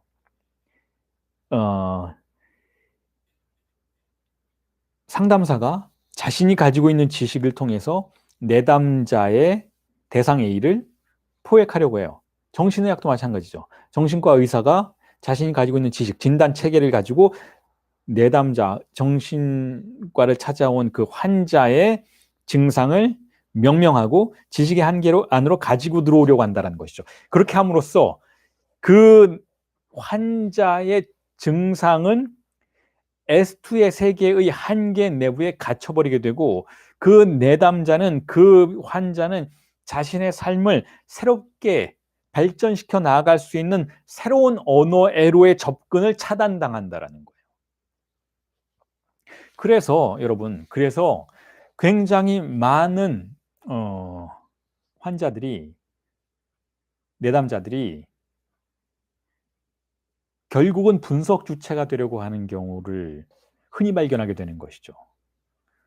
그러니까 보통 정신분석을 받으러 오는 많은 분들이 처음 오시는 분들은 없어요. 처음 이런 치료의 절차에 자신을 맡기는 경우는 별로 없다라는 거죠. 정신과도 가보고 심리상담도 받아보고 이것저것 상담 다 받아보는 과정을 통해서 결국은 어떤 분들은 그렇게 느낀다라는 거예요. 저들이 가지고 있는 지식 안에 나의 존재가 귀속되게 하고 싶지 않다라는 생각을 하게 된다는 것이죠. 아무리 뛰어난 지식을 가지고 내 앞에서 나의 증상에 대해서 이야기를 해도 이 증상의 진리는 어쩐지 완전히 설명이 되지 않는 것만 같은 느낌을 갖게 된다는 것이죠. 왜냐하면 증상은 언어가 아니잖아요. 증상은 결국 그 언어가 지배하는 신체로부터 빠져나가는 사건인 것이니까 그게 어떠한 언어라 해도, 그게 제 아무리 정교하게 구성된 언어라 해도 그 언어에 의해서 다시 증상이 포획될 때에는 증상은 즉각적으로 빠져나가려는 경향을 보이게 된다는 것이죠. 자, 그와 같은 경험을 여러 차례 하게 되면 결국은 지식에 의해서 자신의 증상을 사로잡지 않는 누군가를 찾게 된다는 거예요. 그 누군가가 바로 락가니안 정신분석가라는 것이죠. 지식을 통해서 증상을 사로잡지 않으려는 경향을 보이는 몇 안 되는 실천의 유형이 바로 락가니안 정신분석이라는 것이죠. 자, 그래서 이 대학 담화를 설명을 드리면서 한마디 덧붙이자면, 프로이트가 불가능한 직업군에 대해서 이야기를 했었죠. 그 중에서 교육자의 불가능성은, 교육한다라는 직업 자체는 불가능한 직업이라고 이야기를 했었죠. 왜냐하면 교육이라는 건 S2를 통해서 누군가를 규정하는 것이잖아요. 누군가가 그 지식 안으로 들어오도록 만드는 것이잖아요. 하지만 그 누군가가 인간이라면 인간은 그 자신의 내부에 대상의 일을 가지고 있다는 거죠.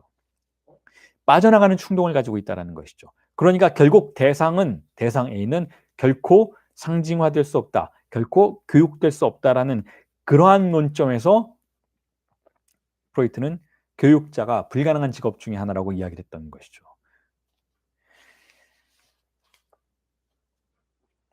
자, 그럼에도 불구하고, 자, 오늘날의 사회는 여전히 대학 담화에 의해서 지탱되고 있습니다. 물론 오늘 강의에서 여러분들이 언급되진 않을 테지만 제가 그 간단한 요약을 실어는 놨어요. 오늘 여러분들에게 나눠드린 텍스트의 마지막 부분에 자본주의 담화에 대한 요약을 실어는 놨는데 오늘 시간이 없어서 거기까지는 갈 수 없을 것 같습니다. 어쨌든 오늘은 락강이 제시한 4개 담화만을 설명하는 것으로 마무리가 될 텐데, 어쨌든 오늘날은 대학 담화가 지배하고 있고 동시에 자본주의 담화가 지배하고 있어요. 자, 그 두 개의 담화가 공존하는 시대라고 볼 수가 있는데, 자, 그 중에서 대학 담화가 우리를 지배하는 방식은 이미 말씀드렸던 것처럼 절대적인 지식의 추구예요. 지식이 모든 것을 설명해야 한다고 생각해요. 지식이 모든 것을 설명해야 한다고 생각하는 것을 관료 사회가 받아들여서 관료화시켰죠. 그래서 지식이 관료화되어 있는 시스템이라고 볼 수가 있는 것이죠. 그래서 모든 것을 명명백백하게 밝혀내야 한다라는 그런 시스템 안에 들어가 있어요. 여러분들이 보십시오.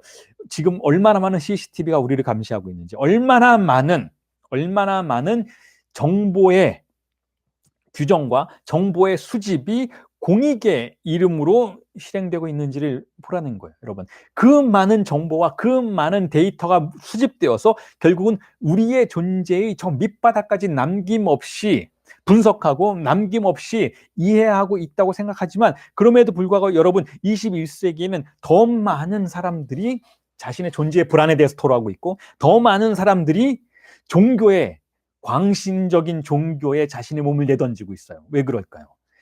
대학 담화로서는 우리는 결코 쾌락에 도달할 수 없기 때문에 그래요. 대학 담화가 우리를 지배하면 지배할수록 우리는 더욱더 빗금쳐지죠.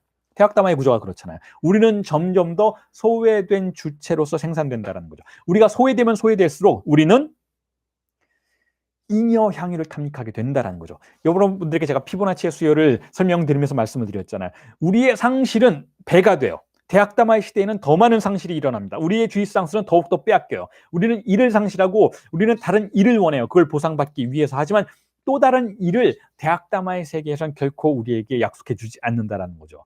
그럴 때 우리는 대상에게 탐닉하게 된다는 거죠. 그 대상에게 다양한 유형들을 우리는 광신적 종교에서 혹은 게임 산업에서 혹은 술과 마약에서 혹은 다양한 종류의 덕질에서 덕후질에서 다양한 종류의 의미가 정지되는 쾌락의 상품화의 영역 속에서 발견할 수 있게 된다는 거예요. 자, 그런 의미에서 대학담화의 시대는 그야말로 픽진화의 시대라고 볼 수가 있는 것이죠.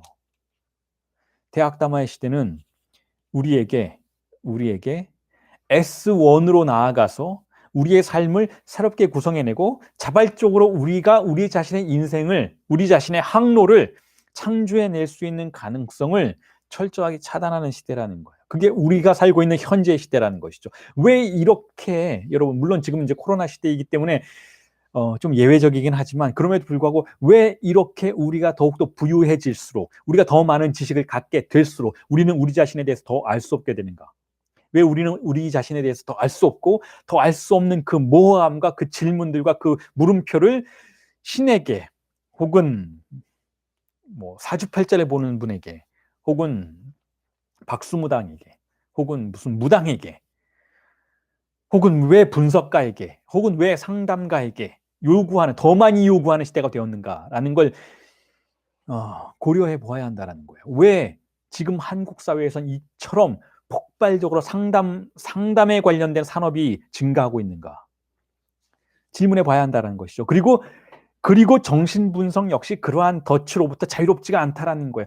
많은 정신분석가들이 바로 그러한 잉여 향유의 달콤함을 무기로 해서 내담자들의 지갑을 탐하는 그러한 행동을 하게 된다라는 것이죠. 자, 그게 락강이 예고했던 미래의 모습이었던 거예요. 락강이 80년에 죽으면서 사망하면서 사망하기 직전까지 어떻게 자본주의 사회가 결국은 우리에게 핍진함을 가져다 줄 것인지, 그리고 그러한 핍진함 속에 견딜 수 없어 하는 사람들이 어떻게 분석가에게 찾아와서, 상담가에게 찾아와서, 의사 선생님에게 찾아와서 자신이 빼앗긴 쾌락을 줄 것을 요구할 것인지를 예고했던 것이죠. 이미 말씀드렸지만 과학이 발달할수록 인간 존재는 그 대학담화의 유한성 안에서 질식당하게 될 거예요. 그리고 주입상스에 대한 상실감은 증폭될 것이고, 그리고 그렇게 증폭된 상실감을 다시 보상받기 위해서 사람들은 타자적인 잉여 향유에 탐닉할 거라는 것이죠. 그리고 상담 산업이 절대로 그러한 타자적인 잉여 향유를 탐닉하도록 만드는 상품 산업에 동조해서는 안 된다는 거예요. 치유가 바로 그런 거예요, 여러분. 치유. 그가 상실한 상처, 그를 상실하게 만들었던, 내담자를 상실하게 만들었던, 내담자를 상실의 주체로 만들었던 상처를 치유해 주겠다고 주장하는 모든 종류의 상담 산업은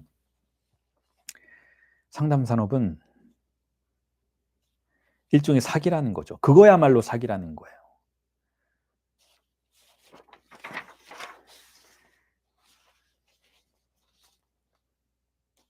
자, 그래서 다시 대학담화의 설명으로 돌아가자면, 자, 대학담화를 대표하는 그 S2라는 기표, S2가 주인이니까, 주인의 자리에 S2가 있으니까, 지배자의 자리에 S2가 있으니까, 그 S2만 바라본다면, 지식만 바라본다면 대학담화의 시대는, 대학담화는 굉장히 과학적이고 합리적인 것처럼 보입니다. 하지만 그 외면에, 그 외견에, 그것의 외모에 속지 말라는 거예요. 그 뒤에 무엇이 있느냐?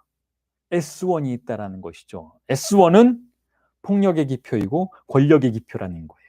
그리고 그 S2 뒤에는 S1이 있지만 그 S2 앞에는 무엇이 있는가 하면 바로 A가 있다라는 거예요. A가 그 S2를 이끈다라는 것이죠. S2가 지식이 결국은 그 A를 사로잡기 위해서 뛰어다니는 것이잖아요. 여기저기서 모함이 출현하면 여기저기서 여러분 보세요. 지금 정신의학의 세계에서 어떤 일이 벌어지는지 보세요. 뭐 여러 가지 종류의 이름들이 발명되고 있어요. 다중인격 장애 혹은 뭐 공황 장애, 무슨 장애, 거의 이름들의 백화점들이 나열되고 있는 것이죠. 그 이름들은 왜 발명되는 것인가 하면 바로 S2를 강화시키기 위해서 발명되는 것이죠. 지식의 세계를 강화시키기 위해서 이름들이 발명되고 범주화가 발명이 되지만 이것을 발명하도록 만드는 건 뭘까요? 바로 그 장애들이에요. 즉 대상 A들이 출현하는 것이죠. 그 모호한 현상들이 출현하면 정신의학의 과학 체계는 그것을 사로잡기 위해서 온갖 종류의 시스템을 발명해낸다라는 거죠. 그걸 쫓아다닌다라는 거예요. 그러니까 S2의 앞에는 항상 사냥감으로서의 대상 A가 있다라는 것이고 S2의 뒤에는 무엇이 있는가 하면 S1이 있다는 권력이 작용하고 있다는 것이죠. 그러니까 대학담화의 세계는 결국 고전주의적인 유한성과 낭만주의적인 초월성 사이에 끼어 사는 형국이라는 것. 자, 이걸 이해해 보아야 한다는 거죠. 고전주의 유한성이란 언어가 전부다라는 거예요. 과학이 전부다. 언어가 전부다. 언어의 외부엔 아무것도 없다라는 것이죠. 왜 없습니까, 여러분? 우리가 있잖아요. 우리의 신체가 있잖아요. 언어로서 사로잡히지 않는 우리의 신체가 있어요. 그런데 어떻게 언어의 외부에 아무것도 없다라고 말을 할 수가 있겠어요? 비트겐슈타인의 언명을 그렇게 받아들여서는 안 된다라는 거예요. 그건 오히려 언어의 외부에 주목하라는 뒤집힌 언명으로 받아들여야 한다는 것이죠. 어떻게 언어의 외부에 아무것도 없어요? 여러분의 신체가 언어인가요? 그렇지 않잖아요. 여러분들의 신체가 DSM-5 그 자체인가요? 그렇지 않잖아요. 우리의 신체는 언어가 아니에요. 언어의 지배를 받고 있지만 언어는 아니라는 것이죠. 언어의 외부가 바로 우리 자신이고 실제인 것이죠. 그럼에도 불구하고 과학주의의 시대에는 대학담화의 시대에는 고전주의적 시대에는 언어가 전부라고 말해요. 언어의 바깥은 없다라고 말하죠.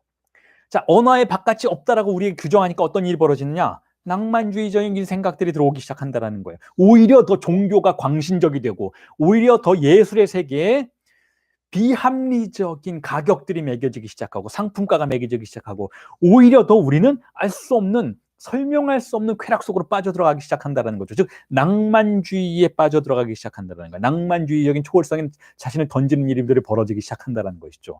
그게 바로 우리가 살고 있는 현대 사회의 형국이라는 거예요. 고전주의적인 유한성과 낭만주의적인 초월성 사이에 끼어 사는 것. 거기서 우리가 찾아내야 하는 것은 정신분석이 추구해야 하는 것은 무한성이라는 거예요. 무한성. 무한성은 초월성이 아니에요. 무한성은 지금 이 순간 이 자리에서 언어가 다가 아니라고 선언하는 그 순간 우리에게 찾아오는 사건들을 무한성이라고 말해요. 자, 그걸 추구해야 한다는 것이죠. 자, 그게 대학담화에 대한 설명과 그에 대한 비판이었고 그 다음으로 여러분들에게 설명을 드리는 구조는 이미 한번 설명을 드렸던 히스테리 담화입니다. 히스테리 담화 구조는 지식의 문제를 제기하는 형태로 되어 있죠. 다시 말해서 대학담화가 아무리 지배한다 해도 여러분 근대가 아무리 지배한다 해도 그 근대의 지식의 주인들에게 질문을 던지는 히스테리증자들의 출현을 막을 수가 없었어요. 안나 오가 출현해서 자 나의 모호함을 설명하라 라고 요구하는 그러한 사건들을 막을 수가 없었죠. 자, 히스테리의 주체는 그렇게 출현한다는 거예요. 지식의 주체에게 지식의 담지자에게 과학에게 질문하는 거예요. 나를 설명해달라. 나는 나를 이해 못하겠다. 당신들이 만들어내는 그 모든 지식을 가지고도 아무리 이해해봐도 나는 내가 누구인지를 모르겠다라는 히스테리적인 주체의 출현이 히스테리의 담화의 근본 구조라는 것이죠. 그런데 인간의 숙명 자체가 히스테리적이라는 거예요. 어떤 의미에서는. 왜냐하면 인간의 신체가 결국은 대상인 것이니까 실제인 것이니까 인간은 출현하면서 이미 히스테리적인 구조를 가질 수밖에 없다는 것이죠. 그런 의미에서 히스테리적인 구조가 보편적 구조라는 거 이미 말씀을 드렸던 거예요. 그리고 신화적인 구조라는 것이기도 하고 왜냐하면 우리의 실제를 설명하는 하나의 가장 보편적인 서사일 수 있는 것이니까. 자, 그래서 히스테리적인 주체는 언제나 주인을 불러내요. 가장 많이 알고 있다라고 가정된 주체를 불러내죠. 그리고 주인에게 히스테리적인 주체는 말을 하도록 요구하죠. 그리고 주인이 말을 하는 순간, 침묵으로부터 벗어나서 주인이 말을 하는 순간 주인은 어떻게 되나요? 주인 담화에서 지식의 담화의 주체로 전환되죠. 그리고 말을 하면 상징계를 사용하게 되죠. 그리고 상징계의 근본적인 속성은 무엇인가요? 균열을 가지고 있는 것이죠. 그러니까 균열을 드러낼 수밖에 없게 된다는 것이죠. 자, 이게 바로 소크라테스의 전략이었어요. 다시 한번 소크라테스 돌아가서 위대한 히스테리적인 주체라고 락강이 칭찬에 맞지 않았던 그 소크라테스적인 욕망을 설명드리자면 이렇습니다. 소크라테스의 전략은 이래요. 말을 시키는 거예요, 상대방에게. 이게 변증론이에요. 자기 혼자 내가 맞았다 하고 계속 떠드는 것이 아니고 소크라테스의 논박의 전략은 말을 시키는 거예요. 무엇이 진리입니까? 무엇이 정의입니까? 라고 요구하는 거예요. 너의 이야기를 내가 들어보겠다라는 것이죠. 말을 시키면 상대방이 가장 뛰어나게 그 분야에서 지식을 자랑한다라고 하는 그 상대방, 지식의 주체가 안다고 가정된 주체가 말을 하기 시작하죠. 말을 하면 어떻게 되나요? 다시 한번 강조드리지만 말을 하면 S2를 사용하게 돼요. 지식을 사용하게 되죠. S2는 상징계예요. 상징계는 균열을 가지고 있어요. 그러면 소크라테스가 할 일은 하나밖에 없는 거죠. 상징계가 앞에 등장하면 어디에 균열이 있는지만을 찾아내면 되는 거예요. 그게 소크라테스의 전략이죠. 상대방의 오류를 찾아내는 것. 그리고 오류는 분명히 있다라는 확신을 갖고 있는 것. 인간의 말 속엔 오류가 언제나 있다라는 거예요. 그게 바로 히스테리적인 욕망의 구조라는 것이죠. 소크라테스가 위대한 히스테리적 욕망의 구현자라면 소크라테스가 했던 일을 내담자들도 하게 된다라는 거예요. 왜냐하면 내담자들 역시 히스테리화된 존재들이니까 내담자가 여러분들에게 분석가들에게 상담사들에게 자, 내가 왜 이런지, 내가 왜 이렇게 우울한지를 설명해 주세요. 나 왜 이럴까요? 나 어떻게 살아야 될까요? 라고 말을 시킬 때 상담사들이, 분석가들이 말려들게 되는 함정은 그걸 설명하려고 하는 거예요. 아, 보니까 이런 것 같아요. 아, 그렇게 하시면 안 되죠. 말을 하기 시작하면 상징계가 등장하죠. 지식이 등장하죠. 그러면 히스테리적인 주체는 본능적으로 그 안에서 균열을 찾아내려고 해요. 왜냐하면 히스테리적인 주체가 원하는 건 바로 그 균열이니까. 그 균열을 탐닉하는 주체이니까. 그 균열에서 발생하는 공백을 쓰다듬고자 하는 게 바로 히스테리적인 주체의 욕망이니까 분석가가 아무리 뛰어난 지식을 가지고 이야기를 해도 분석가의 말 속에서 등장하는 균열을 본인이 결코 숨길 수 없고 그 숨길 수 없는 균열을 히스테리적인 주체는 찾아낸다라는 거죠. 그래서 히스테리적인 주체가 결국은 도달하는 장소는 어떤 장소인가 하면 바로 당신도 틀렸다예요. 그리고 히스테리적인 주체는 바로 그 대타자의 몰락을 탐닉하는 주체라는 것이죠. 왜냐하면 히스테리적인 주체는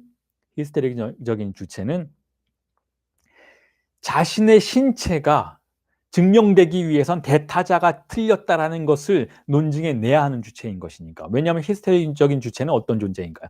상징화가 실패한 것으로부터 등장한 주체인 것이잖아요. 상징화가 실패한 것이 바로 히스테리적인 주체의 그 자신이에요. 존재 그 자체인 것이죠. 그러니까 상징화가 성공하면 히스테리는 소멸해요.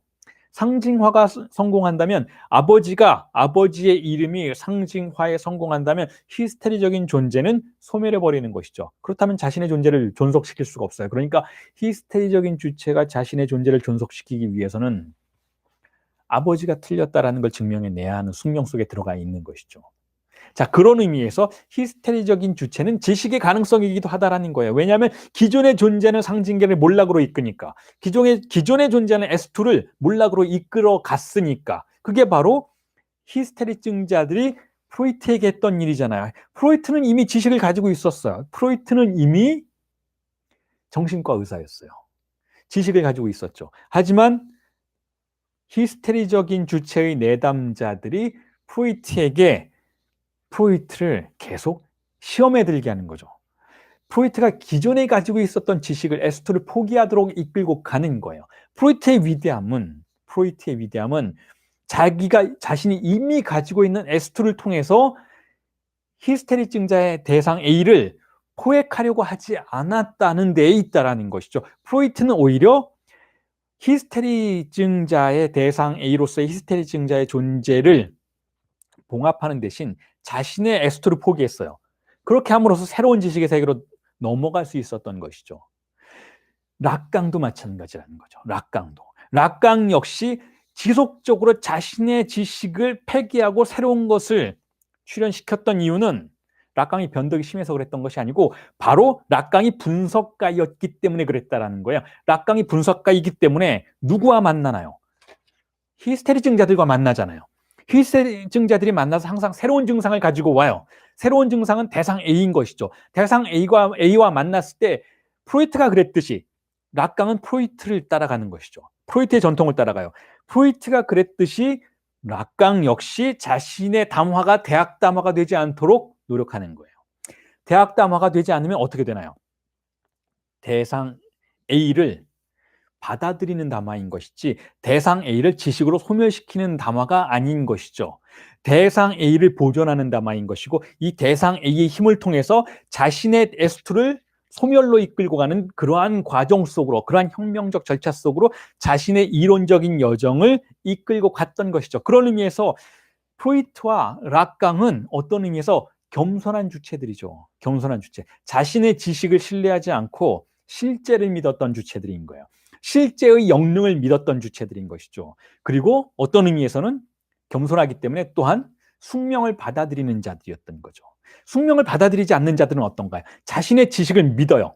자신의 지식을 믿고 지식을 공고히 하고 지식을 썩지 않는 일종의 방부제 처리된 영원한 것으로 만들려고 해요. 이게 강박증자들의 특징이죠. 하지만 프로이트와 락강은 결코 강박증자들이 아니었다라는 거예요. 결코 강박증적으로 자신의 지식을 보존하고 유지하려고 하지 않았어요. 자신의 지식이 새롭게 등장한 증상 앞에서 무너지는 것을 그 숙명을 받아들이는 거예요. 숙명을 받아들이는 것이죠. 자신의 존재를 지탱하고 있는 지식을 포기할 줄도 아는 주체들인 것이죠. 물론 단지 포기하는 것이 아니고 새롭게 등장한 실제에 맞설 수 있고 새롭게 등장한 실제에 어울리는 새로운 S2를 생산해내는 창조자이기도 했던 것이죠. 자, 그렇기 때문에 락강이 분석과 담화의 중요성을 강조하는 거예요. 분석과 담화는 이제부터 분석과 담화에 대한 설명으로 넘어갈 텐데요. 분석과 담화는 이제 지배자의 위치에 무엇을 놓는가 하면 대상 A를 놔요. 자, 실제가 지배하게 되는 거예요, 이제는. 실제가. 이제 상징계가 지배하는 세계가 아니고 실제가 지배하는 세계인 것이죠. 실제가 무언가를 촉발하는 그러한 담화의 구조인 것이죠. 그게 분석과 담화인 것이죠. 분석과 담화는 대상 A가 지배자의 위치에 있어요. 자, 이 분석과 담화에서의 대상 A는 아까 여러분들에게 말씀드렸던 우리가 상실의 시대에 상실을 경험하는 오늘날의 시대에 탐닉하는 그 작은 잉여 향유들의 빗물처럼 쏟아져 내리는 그 플류드주의라는 언어 유희를 통해서 락강이 설명하고 있는 플류는 비라는 뜻이죠. 비가 내리고 있어요. 잉여 향유의 비가 내리고 있어요. 어딜 가나 잉여 향유가 있어요. 어딜 가나 상품화된 잉여 향유가 있고 그 잉여 향유를 탐닉하는 동안만큼은 우리는 세상을 잊을 수가 있어요. 그 게임에 몰입하는 순간만큼은 그 텔레비전 프로그램을 보면서 웃고 있는 순간만큼은 우리의 뇌는 냉장고 안에 잠시 넣어둘 수 있는 그러한 상황들이 벌어진다는 것이죠. 그게 오늘날의 사회이고 그게 오늘날 우리가 탐닉하는 잉여 향유들의 유형들이라면 지금 이 분석과 담화에서 지배자의 위치에 올라있는 그 대상 A는 그런 잉여 향유가 아니에요. 가공된 잉여 향유가 아니라 실제 그 자체인 것이죠. 대상 A가 있어요. 지배자의 위치에. 그리고 그 대상 A가 누구에게로 향하고 있는가 하면 상실한 주체 빗금친 S에게가 있죠. 빗금친 S에게 실제가 요구해요. 무엇을 요구하나요? 무엇을? 이 A가 무엇을 요구하나요? S1을 생산할 것을 요구하죠. S1을. S1은 여기서 무엇인가요? 전혀 새로운 기표예요. 전혀 새로운 기표. 물론 전혀 새롭다고 의미가 새로운 게 아닙니다, 여러분. 그것이 발생하는 구조와 위치가 새로운 것이지 의미는 새로울 게 없어요. 이 세상에 새로운 의미란 존재하지 않는 것이죠. 자, 실제가 대상 A가 상실의 주체에게 그렇게 말하는 거예요. 그렇게 너 상실했다고, 쾌락이 없다고 징징대지 말고, 그렇게 주어진 잉여 향유만 탐닉하고 있지 말고 너의 기표를 생산해 내라는 거예요. 거기서 잉여 향유가 나올 것이다라는 거죠. 거기서 진정한 쾌락이 나올 것이니까 너의 새로운 언어를 발명해 내라. 너의 발화의 지점을 찾아내라는 거예요. 네가 말하도록 하라는 거죠. 스스로 말하도록 하라는 것이죠. 남의 이야기만 반복하지 말고 너의 이야기를 하는 거예요. 너의 이야기는 이제부터 시작될 것이고 이전엔 없었던 것이어야 한다는 것이죠. 그리고 이 모든 것을 가능하게 만들어주는 진리의 자리에 뭐가 있나요? S2가 있어요. 그런데 이 S2는 다시 한번 말씀드리지만 대학 담화의 그 S2가 아니에요. 어떤 지식이죠. 어떤 지식인가요? 그 내담자와의 상담 상황 내에서만 발생할 수 있는 고유한 내담자의 무의식에 관련된 지식인 거예요. 내담자와 대화를 하는 과정 속에서 내담자의 이야기를 듣고 내담자와 대화를 하고 상담을 진행하는 과정 속에서 다양한 해석들이 등장해요. 분석가도 해석을 하고 내담자가 해석에 동의하지 않으면 다른 해석으로 바뀌기도 하고 가설들이 설정되기도 하고 여러 가지 논의들이 일어나죠. 분석 상황 내부에서. 내담자와 분석가가 함께 의견을 나누면서 굉장히 많은 그 상황 내부에서만 가능한 지식이 발생해요. 이 지식은 분석가가 이미 공부한, 여러분들이 지금 나와 공부하고 있는 그 정신분석에 관련된 지식이 아닐 수도 있어요. 물론 이러한 지식의 도움을 받기는 하지만 그럼에도 불구하고 이 S2는 분석가 담화 내부의 진리의 장소에서 작동하고 있는 이 S2는 그 상담, 그 절대적인 차이의 상담, 그들만의 상담, 그 둘만이 만들어낸 상담의 시간 속에서 생산된 진리로서의 지식이라는 거죠. 자, 그 지식이 진리의 장소에서 분석가를 대상 A로 설정하도록 만들어줘요. 분석가가 대상 A의 위치를 지탱하고 있는 거죠. 다른 대상 A가 못 들어오도록 분석가가 지탱하고 있는 거예요. 다른 게 들어오면 밀어내고 자기가 그 자리를 차지하고 있는 것이죠. 그 자리에서 실제로서 기능하면서 내담자에게, 분석 주체에게, 안날리정에게 요구하는 거예요. 쾌락이 없으면 생산하라. 네가 생산하라. 그런데 생산의 방법은 너의 말에 걸려 있다는 거예요. 너의 말로써, 말하기로써 너의 새로운 쾌락을 생산해 내라는 것이죠. S1을 생산해 내라는 거예요. 그래서 이렇게 표현하죠. 분석가 담화는 그 분석가 담화가 뒤틀리는 지점에서 주인 담화가 출현한다는 거예요. 뒤틀리는 지점에서. 즉 A가 빗금친 S에게로 향하고 그 빗금친 S가 자신의 몸을 뒤트는 과정 속에서 S1이 출현하는데 이 주인 기표는 락강은 이렇게 표현하죠. 조금 덜 바보스러운 주인 기표라는 거예요. 보통 주인 기표는 바보스러워요. 자, 바보스러운 것을 뒷프라고 하죠. 뒷프. 프랑스어로 뒷프. 그런데 덜 바보스러운 건 무앙뒷프. 혹은 농뒷프죠. 농뒷프까지 가기는 좀 힘들어요. 농뒷프는 전혀 바보가 아닌 주인 기표가 있다는 거죠. 자, 그런데 그건 굉장히 힘들죠. 뒷프라는 표현을 썼으니 여러분 생각나실 거예요. 속지 않는 자들이 방황한다. 제 책의 이름이기도 하고 락강의 21번째 세미나죠. 21번째 세미나의 제목이기도 하고 레 농디페라는 문장을 기억하실 거예요. 레 농디프는 속지 않는 자들이죠. 방황하다라는 뜻이에요. 레 농디프 속지 않는 자들은 방황해요. 왜냐하면 좌표가 없으니까. 좌표가 없다라는 건 상징계 S2가 없으니까 어디로 가야 할지 모른다라는 것이죠. 그래서 속지 않는 자들은 방황해요. 하지만 속지 않는 그 주인 기표는 그 방황 속에서 새로움을 만들어낼 수 있다는 것이죠. 그런 의미에서 제가 그 책의 제목을 그렇게 사용을 했었던 것인데 여기서 락강은 농디프까지는 말하지 않지만 무앙디프라고 표현해요. 덜 바보스러운 것이 창조된다는 것이죠. 그게 바로 분석과 담화의 내부에서 창조된 S1이라는 거예요. 왜냐하면 이 S1은 이 S1은 기존의 상징계를 지배하는 그 S1이 아니기 때문에 덜 바보스러운 거예요. 왜냐하면 기존의 상징계를 지배하는 S1 주인은 어땠나요? 지식에는 관심이 없었죠. 그러니까 바보스러운 거예요. 지식에는 관심이 없고 지배하는 데만 관심이 있었죠. 그게 바로 주인 담화에서의 S1의 모습이었잖아요.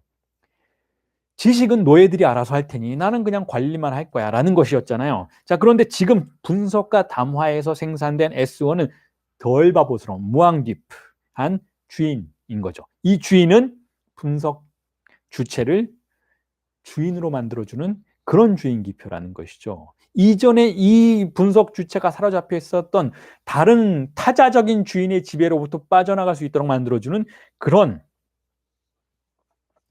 기표라는 의미에서 덜 바보스럽다라는 거예요. 자, 그리고 한마디만 여기서 덧붙이자면 이 분석 주체라는 이 표현 제가 가끔 쓰죠. 그보다는 뭐 내담자라는 표현을 더 보편적이기 때문에 많이 쓰는데, 자, 그랬던 이유 중에 하나는 제 수업을 듣는 많은 분들이 이미 상담을 하시는 분들이기 때문에 그 상담하시는 분들이 보편적으로 사용하는 내담자라는 표현이 그렇게 반락강적이지는 않기 때문에 저도 내담자라는 표현을 많이 썼었습니다. 근데 그것을 락강 이론에서는 분석 주체라고 부르죠. 이건 우리가 우리말로 번역하는 방식이고 프랑스어로는 아날리정이라고 해요. 아날리정. 자, 아날리정은 무슨 뜻인가 하면 아날리제는 애널라이즈죠. 애널라이즈. 아날리제 하면 프랑스어로 분석하다라는 뜻이에요. 아날리제는 동사죠. 아날리즈는 분석이라는 뜻이죠. 그리고 이걸 하는 사람을 엉이라고 붙여서 아날리정 하는 거예요. 아날리정 그러면 분석하는 사람인데 분석하는 사람은 분석가가 아니라 내담자라는 거죠. 내담자라는 말의 뜻은 말하러 왔다라는 뜻이잖아요. 말하러 온 자라는 거예요. 내담하러 왔다라는 것이니까. 내담자는 말하러 왔는데 무슨 말을 하러 왔나요? 내담자는 무슨 말을 하러 왔는가 하면 자신의 이야기를 하러 왔죠. 자신의 이야기를 하러 왔기 때문에 내담자라고 부르잖아요. 자, 그런데 자신의 이야기를 하러 왔는데 실제로 내담자에게 말을 시켜보면 어떤 이야기를 하나요? 남의 이야기만 해요. 남이 나를 바라보는 관점에서만 이야기를 하죠. 그래서 정신분석은 진정으로 이 내담자가 자신의 이야기를 할 수 있도록 만들어주는 과정이잖아요. 자, 그러니까 내담자라는 말도 맞다라는 거야. 말을 하러 왔으면 자기 이야기를 해야 되는데 남 이야기만 했으니 자기 이야기를 하도록 만들어주는 과정을 내담 상황이라고 부를 수가 있는 것이죠. 그리고 여기서 주체는 그 사람이에요.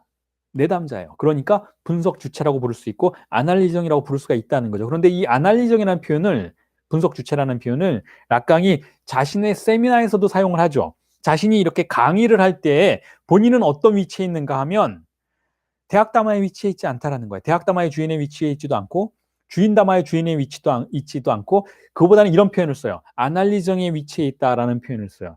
그러니까 내담자의 위치에 있다라는 거예요. 그게 무슨 뜻인가 하면 락강이 강의를 할 때 락강의 강의를 들으러 왔던 그 많은 사람들은 사실은 무엇을 보고 왔는가 하면 S1을 보고 왔어요. 락강이 만들어낸 프로이트적인 기표들을 보고 사람들이 몰려온 거죠. 군중들이 몰려오는 거예요. 그러니까 락강을 보고 온 건 아니에요. 락강의 기표 S1을 보고 왔는데 이 S1은 전적으로 락강이 만들어냈다기보다는 프로이트가 만든 것을 락강이 이리저리 가공해서 더 새로운 것으로 만들어낼 수 있도록 하는 그 주인기표로 만들었던 것이죠. 그러니까 그 주인기표로 만들어진 정신분석의 이론 S1을 보러 사람들이 모여든 거죠. 여기서 락강은 이 S1의 대리자 역할을 하지 않고 주인 역할을 하지 않고 분석 주체 역할을 한다는 거죠. 분석 주체는 어떻게 하나요? 질문을 던지는 자예요. 본인의 지식에 대해서도 질문을 던진다는 것이죠. 그렇기 때문에 락강의 강의가 모호하다라는 것이죠. 자신이 만들어낸 주인 기표를 던지고는 있는데 그 던지는 과정 속에서 주인의 역할을 하지 않아요. 락강이 오히려 분석 주체의 역할을 한다라는 것이죠. 분석 주체는 히스테리적인 주체예요. 질문을 던지기도 해. 본인 스스로의 이론에 대해서 질문을 던지기도 하고 그것을 논박하기도 하고 뒤집기도 한다라는 것이죠. 자, 그런 의미에서 락강의 강의는 제가 이전에도 많이 여러분들에게 설명을 드렸던 것처럼 주장했던 것처럼 공백을 탐닉하는 그러한 차원이 분명히 존재한다라는 거죠. 다른 강의에서는 공백을 허용하지 않아요. 물론 뭐 여러분들이 다른 강의 들어보시면 알겠지만 공백투성이죠. 강의를 충분히 준비를 안 해서 그래요. 많은 강의자들이 공백투성이 강의를 하는데 물론 그건 의도되지 않은 공백이고 그 공백에 본인조차도 강의자조차도 휩쓸려 간다는 의미에서는 어떤 의미에서는 강의에 전혀 도움이 되지 않는 그 균열들이죠. 자, 그런데 락강의 강의는 굉장히 조직되어 있어요. 락강의 강의를 실제로 여러분들이 유튜브에서 보시면 정말 강의 자체를 완전히 장악하고 있다는 느낌을 받게 되는데 장악하고 있지만 자신의 이론을 강제하고 있지가 않아요. 오히려 장악하고 그 장악한 담론들 내부에서 어디에 공백이 떠다니고 있는지를 주목하고 그 공백을 이리저리 치고 있다는 그런 느낌을 받게 되죠. 락강의 강의가 그런 의미에서 분석 주체의 위치에서 강의되고 있는 세미나라고 할 수 있다는 것이죠. 자, 그리고 나서 다시 한번 거기에 이걸 덧붙여서 설명을 드리고 그 다음 내용으로 넘어가고 싶은데, 그렇기 때문에 락강은 자신의 학파를 형성하려고 하지 않았다라는 거예요. 락강 학파라는 게 없습니다, 여러분. 물론 락강 학회라는 게 있었죠. 그러다가 마치 숙명처럼 사라져 버렸는데, 락강은 학파를 형성하지 않아요. 모든 자신의 학파가 형성이 되면 액골이라고 부르죠. 스쿨. 액골이 형성이 되면 그거를 항상 폐지시켰어요. 항상 무너뜨렸어요. 왜냐하면 학파가 형성되면 그 주인 기표가 신성시되는 과정이 되고 필연적으로 일어나게 되고 그 지식의 기표가 마치 이데올로기의 기표인 것처럼 아까 말씀드렸던 것처럼 방부제 처리되어서 썩지 않는 영원한 것으로 보존시키려는 경향들이 발생하기 때문에 락강은 항상 자신의 학파를 소멸시키려고 했다라는 거죠. 자, 그와 같은 태도가 락강이 세미나에서 자신의 강의들을 이어나가는 태도와 맞닿는 부분이 있다라는 거예요. 지식 담화, 과학 담화, 대학 담화의 위치에서 강의하고자 하지 않으려는 그러한 의지가 항상 드러난다라는 것이죠. 자, 그래서 아까 말씀드렸던 것처럼 주인 담화가 그렇듯이 폐쇄 구조라고 말씀을 드렸죠. 주인 담화는 물론 주인 담화만 폐쇄 구조가 아니라 히스테리 담화도 어떤 의미에서는 폐쇄적인 구조예요.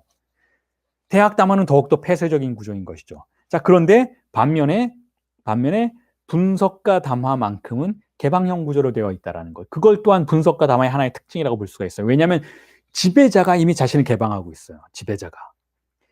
지배자가 자신을 개방하고 있다. 다른 담화들은 지배자가 자신을 개방하지 않고 대상 A를 생산하거나 포획하려는 경향을 가지고 있어요. 자, 그런데 분석가 담화에서는 이미 지배자 스스로가 대상 A의 역할을 하고 있으니까 지배자가 사실은 모든 것을 개방시키는 역할을 하고 있다는 것이죠.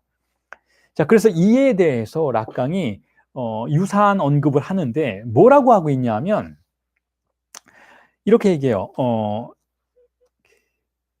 그러니까 1973년에 발표된 텍스트 중에 레토고디라는 텍스트가 있습니다. 레토고디라는 텍스트가 있는데 이 에토고디라는 동사의 형용사형이기도 하고 명사형이라고 볼 수도 있고 혹은 그 동사의 3인칭 현재형이라고 또 볼 수가 있는데 레토고디라는 단어인데 무슨 뜻인가 하면 뭔가 좀 얼떨떨하다, 당황하다, 뭐 그런 뜻이에요. 뭐 얼떨떨함, 뭐 뭔가 망화적인 상태인 것이죠. 갑작스럽게 무슨 일이 일어나서 뭔가 알 수 없는 상태.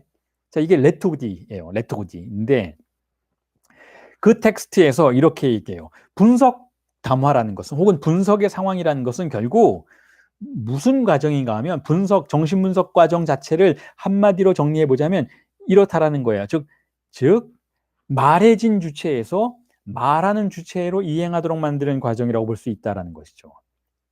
그걸 프랑스어로는 이렇게 해요. 복수를 뜻하는 정관사죠. 투는 투는 무슨 뜻인가 하면 투어예요. 투어. 한 바퀴 돌다라는 뜻이죠. 투. 혹은 한 바퀴라는 뜻이에요. 투구네 그러면 한 바퀴 돌다라는 뜻이거든요. 투는 도는 것. 한 바퀴들. 디라고 분절해서 에투그디라는 단어를 변형시키죠. 레투디는 얼떨떨함인데 레투디는 D는 뭐예요? 디흐라는 동사의 3인칭 현재죠. D. 혹은 말해진 것이라는 그런 형용사적 용법도 되죠. 그래서 레투디는 무슨 뜻인가 하면 말해진 것이 말하면서 한 바퀴 도는 과정이라는 거예요. 말하면서 디 하면서 두 한 바퀴 도는 과정들이라는 것이죠. 그러니까 D에서 니흐로 나아가는 말하는 말해진 주체에서 D 된 주체에서 말해진 주체, D 주체에서 말하는 주체, D 하는 주체로 한 바퀴 도는 과정이라는 것이죠. 그게 정신분석 과정이라는 거예요. 그러니까 분석과 담화가 그렇게 되어 있다는 것이죠. 즉 개방형 구조라는 거예요. 폐쇄형 구조는 말해진 것에서 말해진 것으로 돌아오는 것이 폐쇄형 구조예요. 그런데 분석과 담화는 말해진 것으로부터 출발하지만 말해진 주체는 어떤 주체인가요? 빗금친 주체이죠. 말해졌기 때문에 상징화되었기 때문에 분절되었기 때문에 나는 나의 신체를 소외당했어요.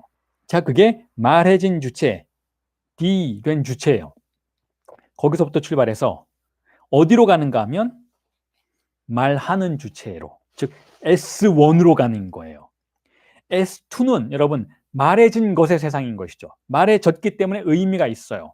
하지만 S1은 이제 막 말하는 순간에 기표인 것이죠. 주인 기표. 이제 막 말하는 순간이 거기는 아직 의미는 없어. 하지만 말하는 자의 위치에 있는 것이죠. 그러니까 말해진 주체에서 말하는 자의 주체로 간다는 것은 S2에서 S1으로 가는 과정인 것이죠. 즉 S2에 의해서 분절된 빗금친 S의 소외 상태로부터 S1으로 가는 거예요. 말하는 발화 행위의 위치로 가게 하는 것이 바로 분석과 담화의 과정이라는 것. 자, 이걸 덧붙여서 설명을 드릴 수 있을 것 같아요. 분석과 담화란 무엇인가에 대한 해명을 통해서 여러분들에게 말해드리고 싶은 것은 바로 분석 과정 자체가 그러하다라는 거예요. 아까 말씀드렸던 것처럼 내담자가 찾아오면 말을 하려고 찾아온 거 아니에요. 여기서 정신분석이라는 것은 다른 상담과 마찬가지로 말치료예요. 말이 모든 걸 결정해요. 왜 그럴까요? 아까 말씀드렸던 것처럼 수업 시작할 때 말씀드렸던 것처럼 우리의 공동체는 말의 공동체예요. 말이 지배하는 공동체예요. 언어가 지배하죠. 언어로 설명되지 않으면 여기서는 통용되지가 않아요. 여러분. 누군가가 어떤 사건을 겪었는데 그 사건이 법에 의해서 심판을 받게 됐어요. 그러면 나는 말로써 나를 설명해야 돼요. 근데 그 말은 아무 말이나 되는 건 아니에요. 소설 같은 시적인 말은 안 돼요. 권력의 언어를 사용해야 하는 것이죠. 법제도의 언어를 사용해서 나의 존재와 사건의 관계를 설명해야 돼요. 그리고 그것이 설명되지 않는다면 나는 내가 원하는 방식대로 심판받을 수가 없어요. 우리를 지배하는 것은 전적으로 언어라는 거예요. 언어라는 것이죠. 우리의 성욕 또한 언어가 지배해요. 언어가. 우리가 성충동을 공동체 내에서 실현하는, 향유하는 방식은 언어의 지배 안에 들어가는 방식인 것이죠. 자, 첫 번째로 공인된 지속적인 성적 충동의 향유의 방식은 어떤 것인가? 결혼제도인 것이죠. 결혼제도가 아니라면 동거제도인 것이죠. 어쨌든 우리 사회가 허용하는 언어에 의한 규정 속에서만 우리는 우리의 성충동을 혹은 우리의 희망을, 우리의 미래, 모든 것을, 우리의 신체조차도 우리가 어디가 아파도 병원에 가서 그 진단 편람 체계의 언어에 규정되는 그러한 증상이 아니라면 나는 아픈 게 아니에요. 꾀병인 것이죠. 우리의 모든 것은 언어의 지배를 받고 있다는 의미에서 언어가 절대적인 권력을 발휘하고 있다면, 그렇기 때문에 상담이라는 것은, 정신분석이라는 것은 내담자가 어떻게 언어의 지배를 받고 있는지를 알아보는 과정이기도 해요. 그렇기 때문에 내담자에게 말을 시키는 거예요. 말해보세요. 자유롭게 말해보세요. 자유현상에 가깝게 말을 해보세요. 말을 시키는 것이죠. 그리고 이 말해진 존재가 그 자리에 어떻게 앉아있는지를 밝혀내는 거예요. 당신은 스스로 말해진 존재라는 걸 인식할 수 있습니까? 라고 질문해 보는 거예요. 지금 당신이 하고 있는 모든 말들은 당신의 언어가 아니라는 것이죠. 당신은 그냥 자신이 얼마나 타자에 의해서 말해진 존재인지를 증명하고 있을 뿐이라는 것. 당신의 성욕조차도, 당신의 성충동조차도, 당신의 가장 내밀한 그것조차도 타자에 의해서 말해지고 있다는 것을 알아야 한다는 것이죠. 그 다음 어디로 가는가 하면 바로 말해진 주체의 자리에서 말하는 주체의 자리로 이동할 수 있도록 만들어주는 것이 정신분석이자 상담이라는 거예요. 분석의 목표는, 그래서 분석의 목표는 자, 내담자의 혹은 분석 주체의 존재가, 그 자신의 존재가 얼마나 대타자에 의해서 지배받고 있었는지를 자각하도록 만들고 그 대타자의 연쇄로부터 빠져나올 수 있도록 만들어주는 것이 분석의 목표라는 거예요. 혹은 그 내담자나 그 분석 주체가 얼마나 자신이 마주한 현실은 다 대상들의 현실인 것이죠. 대상 관계가 등장하잖아요. 분석 주체는, 내담자는, 그 인간은, 그 사람은 자신의 가족들과의 대상 관계를 맺고 있고, 자신의 친지들과의 대상 관계를 맺고 있고, 자신의 앞에 사물과도 대상의 관계를 맺고 있어요. 대상들과 관계를 맺고 있는데, 이 대상들이 존재할 수 있도록 만드는 이 관계가 결국은 얼마만큼 대타자에 의해서 지배받고 있는지를 자각하게 만들고, 이 지배로부터 빠져나갈 수 있도록 새로운 관계 유형을 만들어낼 수 있도록 새로운 S를 창조해낼 수 있는 과정으로 나아가도록 해주는 것이 정신분석이라는 거예요. 그게 분석의 목표라는 것이죠. 그걸 다른 말로 이렇게 표현할 수 있어요. 분석의 목표란 얼마나 내담자가 거세되어 있는지를 자각하도록 만들어주는 거예요. 우리는 우리가 거세되어 있다는 사실을 몰라요. 거세란 무엇인가 하면 결국 대타자에 의해서 우리가 소외되어 있다는 것. 그 사실을 우리는 자각하지 못하죠. 우리는 우리의 거세된 현실을 환상 속에서 은폐하고 있어요. 환상의 구조 속에서 우리는 아니야, 나는 주체적인 존재야. 아니야, 나는 자유로운 존재야 라고 착각하고 있다는 것이죠. 우리는 내담자의 모든 발화가, 내담자의 모든 욕망이 얼마나 핍진한 현실 속에 처해 있는지를 모르고 있어요. 그걸 알도록 해주는 것이 바로 거세를 받아들이도록 한다는 것이죠. 자, 내담자는, 여러분 내담자까지 가지 않더라도 사람들과 얘기를 해보면 여러분, 사람들이 다 그렇게 생각해요. 나는 내 인생을 내가 살고 있어. 나는 이렇게 자유로운 존재야. 나는 이렇게 말할 수 있고 앞으로 이렇게 할 수 있어 라고 말하지만 결국 그가 말하는 모든 것들은 타자에 의해서 명령받은 문장들을 앵무새처럼 반복하는 것에 불과하다는 걸 우리는 모르고 있다는 거죠. 우리 자신도 모르고 있다는 거예요. 우리는 거세되어 있다는 것이죠. 우리가 무슨 이야기를 해도 사물 그 자체에 대해서 이야기를 하지 못하고 나의 존재 그 자체에 대해서는 이야기하지 못하고 상징계 내부에 가상물들만 반복하고 있다는 걸 우리는 모른다는 거예요. 그걸 알도록 해주는 것이 바로 첫 번째 분석의 목표라는 것이죠. 봐라, 당신이 얼마나 거세되어 있는지를 확인하라는 거예요. 당신의 성충동이, 당신의 성욕이 얼마나 타자에 의해서 프로그래밍 되어 있는지를 확인하라는 것이죠. 분석은 이처럼 분석 주체가, 내담자가 거세되어 있는 사실을 확인하게 만들므로써 그 거세를 계속해서 확인시키기 위해서 흔들어요. 그게 분석가가 내담자를 흔드는 이유인 거죠. 계속 흔들어요. 흔들어서 본인이 얼마나 소외되어 있는지를, 얼마나 처참한 상황에 빠져 있는지를 인식하도록, 마주하도록, 그 현실과 실제와 마주하도록 자신의 근본 환상이 얼마나 근본적으로 타자적인지를 인식하도록 해주는 거죠. 자, 그게 분석의 첫 번째 목표라는 거예요. 얼마나 그 내담자가 타자가 심어놓은 주인기표에 S1에 의해서 지배받고 있는지를 인식하도록 해주는 거예요.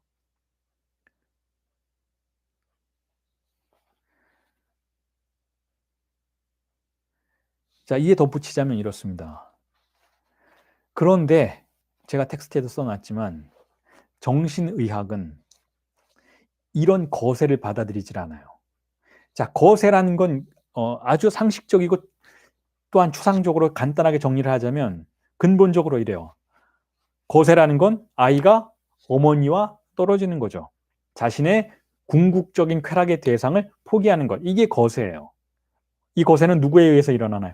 아버지에 의해서 일어나죠. 아버지의 상징계적 법에 의해서 일어나요. 자, 이건 여러분들 다 아시는 개념이죠. 하지만 거세는 또한 이런 방식으로도 해석이 될 수가 있습니다. 우리는 우리의 쾌락의 실제와 분리되었다라는 것을 거세라고 표현할 수 있다면, 거세는 또한 우리가 현실 감각을 상실했다라는 것의 의미이기도 해요. 왜냐하면 거세라는 것은 상징계를 받아들이는 과정이기도 하니까. 상징계를 받아들였다라는 것은 언어의 세계를 살아가게 되었다라는 뜻이고, 언어의 지배를 받게 되었다라는 뜻이기도 하는 동시에 언어가 사물과 분리된 세계라는 것을 받아들이기도 했다라는 뜻이에요. 자, 그런데 정신의학은 왜 거세를 받아들이지 않나요? 정신의학은 언어가, 지식이 사물을 직접 지시할 수 있다라는 정신병적인 환상 속에서 살아가기 때문에 그렇다라는 거예요. 정신의학자들은, 정신과 의사들은, 정신의학의 세계는, DSM-5의 체계는 지식이 물질 그 자체를, 우리의 뇌 그 자체를, 이 뉴런 그 자체를 직접 지시할 수 있다고 생각해요. 정신의학의 이론이 우리의 뇌를 딱 지시한다고 생각하죠. 이게 연결되어 있다고 생각해요. 그래서 이 지식의 근거에서 만들어진 약물을 복용하면 우리의 성충동이, 우리의 공황장애가, 우리의 불안이, 우리의 실제가 직접 타격을 받는다고 생각하죠. 자, 이건 인문학의 가장 기초적인 현실조차도 받아들이지 않는 태도라는 거예요. 언어는 그게 제 아무리 정교하게 구성된, 구조화된 S2의 과학의 언어라 할지라도 언어는 실제가 아닙니다. 이 두 개의 직접적인 연결에 근거해서 현실을 파악하고 인간의 질병들을 파악하고 인간의 정신을 탐사하고자 하는 그러한 태도는 락강이 무엇라고 불렀는가 하면 정신병적이라는 거예요. 왜냐하면 정신병자들은 거세를 받아들이지 않고 언어, 즉 단어와 실제의 직접적인 관계 속에서 살아가는 주체들이기 때문에 정신병적이라는 거예요.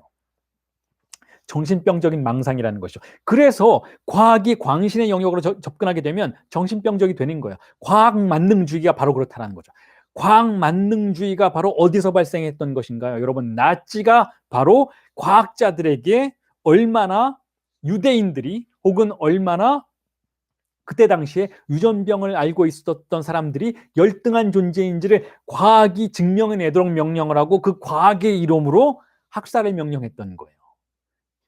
유전병을 앓고 있는 자들, 혹은 동성애자들, 혹은 유대인들 모두가 다 과학의 이름으로 열등한 존재로 규정되고 제거해야 할 대상으로 광신적인 광기의 세계로 우리를 몰아넣게 만드는 그러한 사태 속으로 갔던 것이죠. 과학의 지식은 언어일 뿐이라는 걸 잊지 않아야 한다는 것이 또한 락강의 아주 중요한 교훈이기도 하고, 그렇기 때문에 분석과 담화는 대학 담화를 경계한다는 거예요. 대학 담화는 우리의 존재를 책임질 수 없다는 것이죠.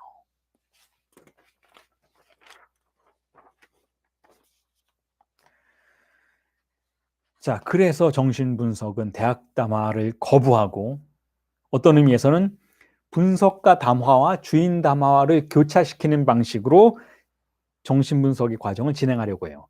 여기서 말하는 주인 담화는 좀 다른 의미이죠.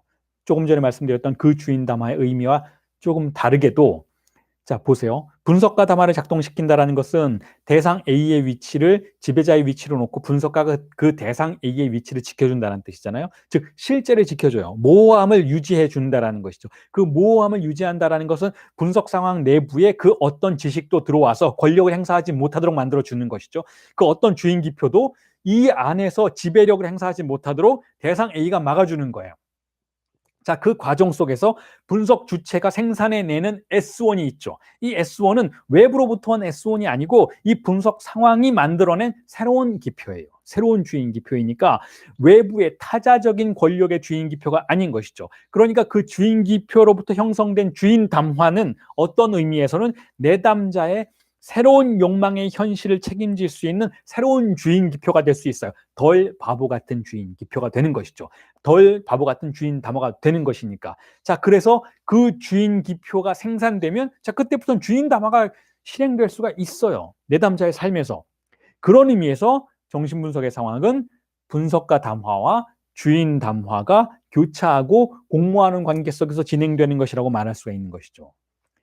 자, 그렇게 함으로써 내담자는 다시 한번 강조드리지만 근본 환상을 횡단할 수 있게 돼요. 내담자는 자신의 무의식을 지배하고 있는 타자에 의한 주인 기표가 설정해 놓은 근본 환상을 횡단하고 새로운 주인 기표를 생산할 수 있게 된다는 것이죠. 그래서 여러분 이런 말씀을 드리면서 오늘 강의를 정리하고 10주간의 특강을 마무리를 하고 싶은데요. 그래서 락강이 이렇게 얘기하는 거예요. 분석과 담화는 일종의 건달이라는 것. 락강이 그렇게 이야기를 합니다. 실제로. 분석과 담화는 무아유다. 건달이다. 건달의 행사를 한다는, 다른 담화에 비한다면 그렇다는 것. 진지하지 않는 건달 행사를 한다는 거죠. 왜냐하면 분석과 담화는 담화의 게임 안으로 참여하려고 하지 않는다는 것이죠. 분석과 담화는 담화의 게임 안으로 들어가지 않아요. 담화의 게임은 어떤 게임인가 하면 주인 담화로부터 시작되어서 대학 담화로 이어지고 그리고 이 주인 담화, 대학 담화를 조롱하는 히스테리 담화로 다시 돌아가는 이 순환 과정 속에서 분석과 담화는 한 발 물러선다는 거죠. 한 발 물러서서 게임에 참여하지 않는다는 거예요. 게임에 참여하게 되면 필연적으로 여러분, 우리는 분석가들은, 상담사들은 주인이 되거나 대학 담화의 주체가 될 것을 강요받게 돼요. 자, 그걸 경계해야 한다는 거죠. 분석가는 게임에 참여하지 않습니다. 분석가는 내담자가 게임하는 대신 창조하도록 만든다는 거죠. 내담자가 게임의 플레이어가 아니라 예술가가 되도록 만들어 주어야 한다는 것. 그게 분석과 담화의 궁극적인 목표라는 것이죠. 자, 여러분, 오늘 여러분들에게 나눠드린 텍스트의 내용보다는 제가 좀 빠르게 진행을 해서 요약하는 방식으로 설명을 드렸습니다. 텍스트를 읽어보시면 오늘 강의의 내용들이 보다 자세하게 설명이 되어 있을 테니까 참조하시길 바라겠습니다. 10주 동안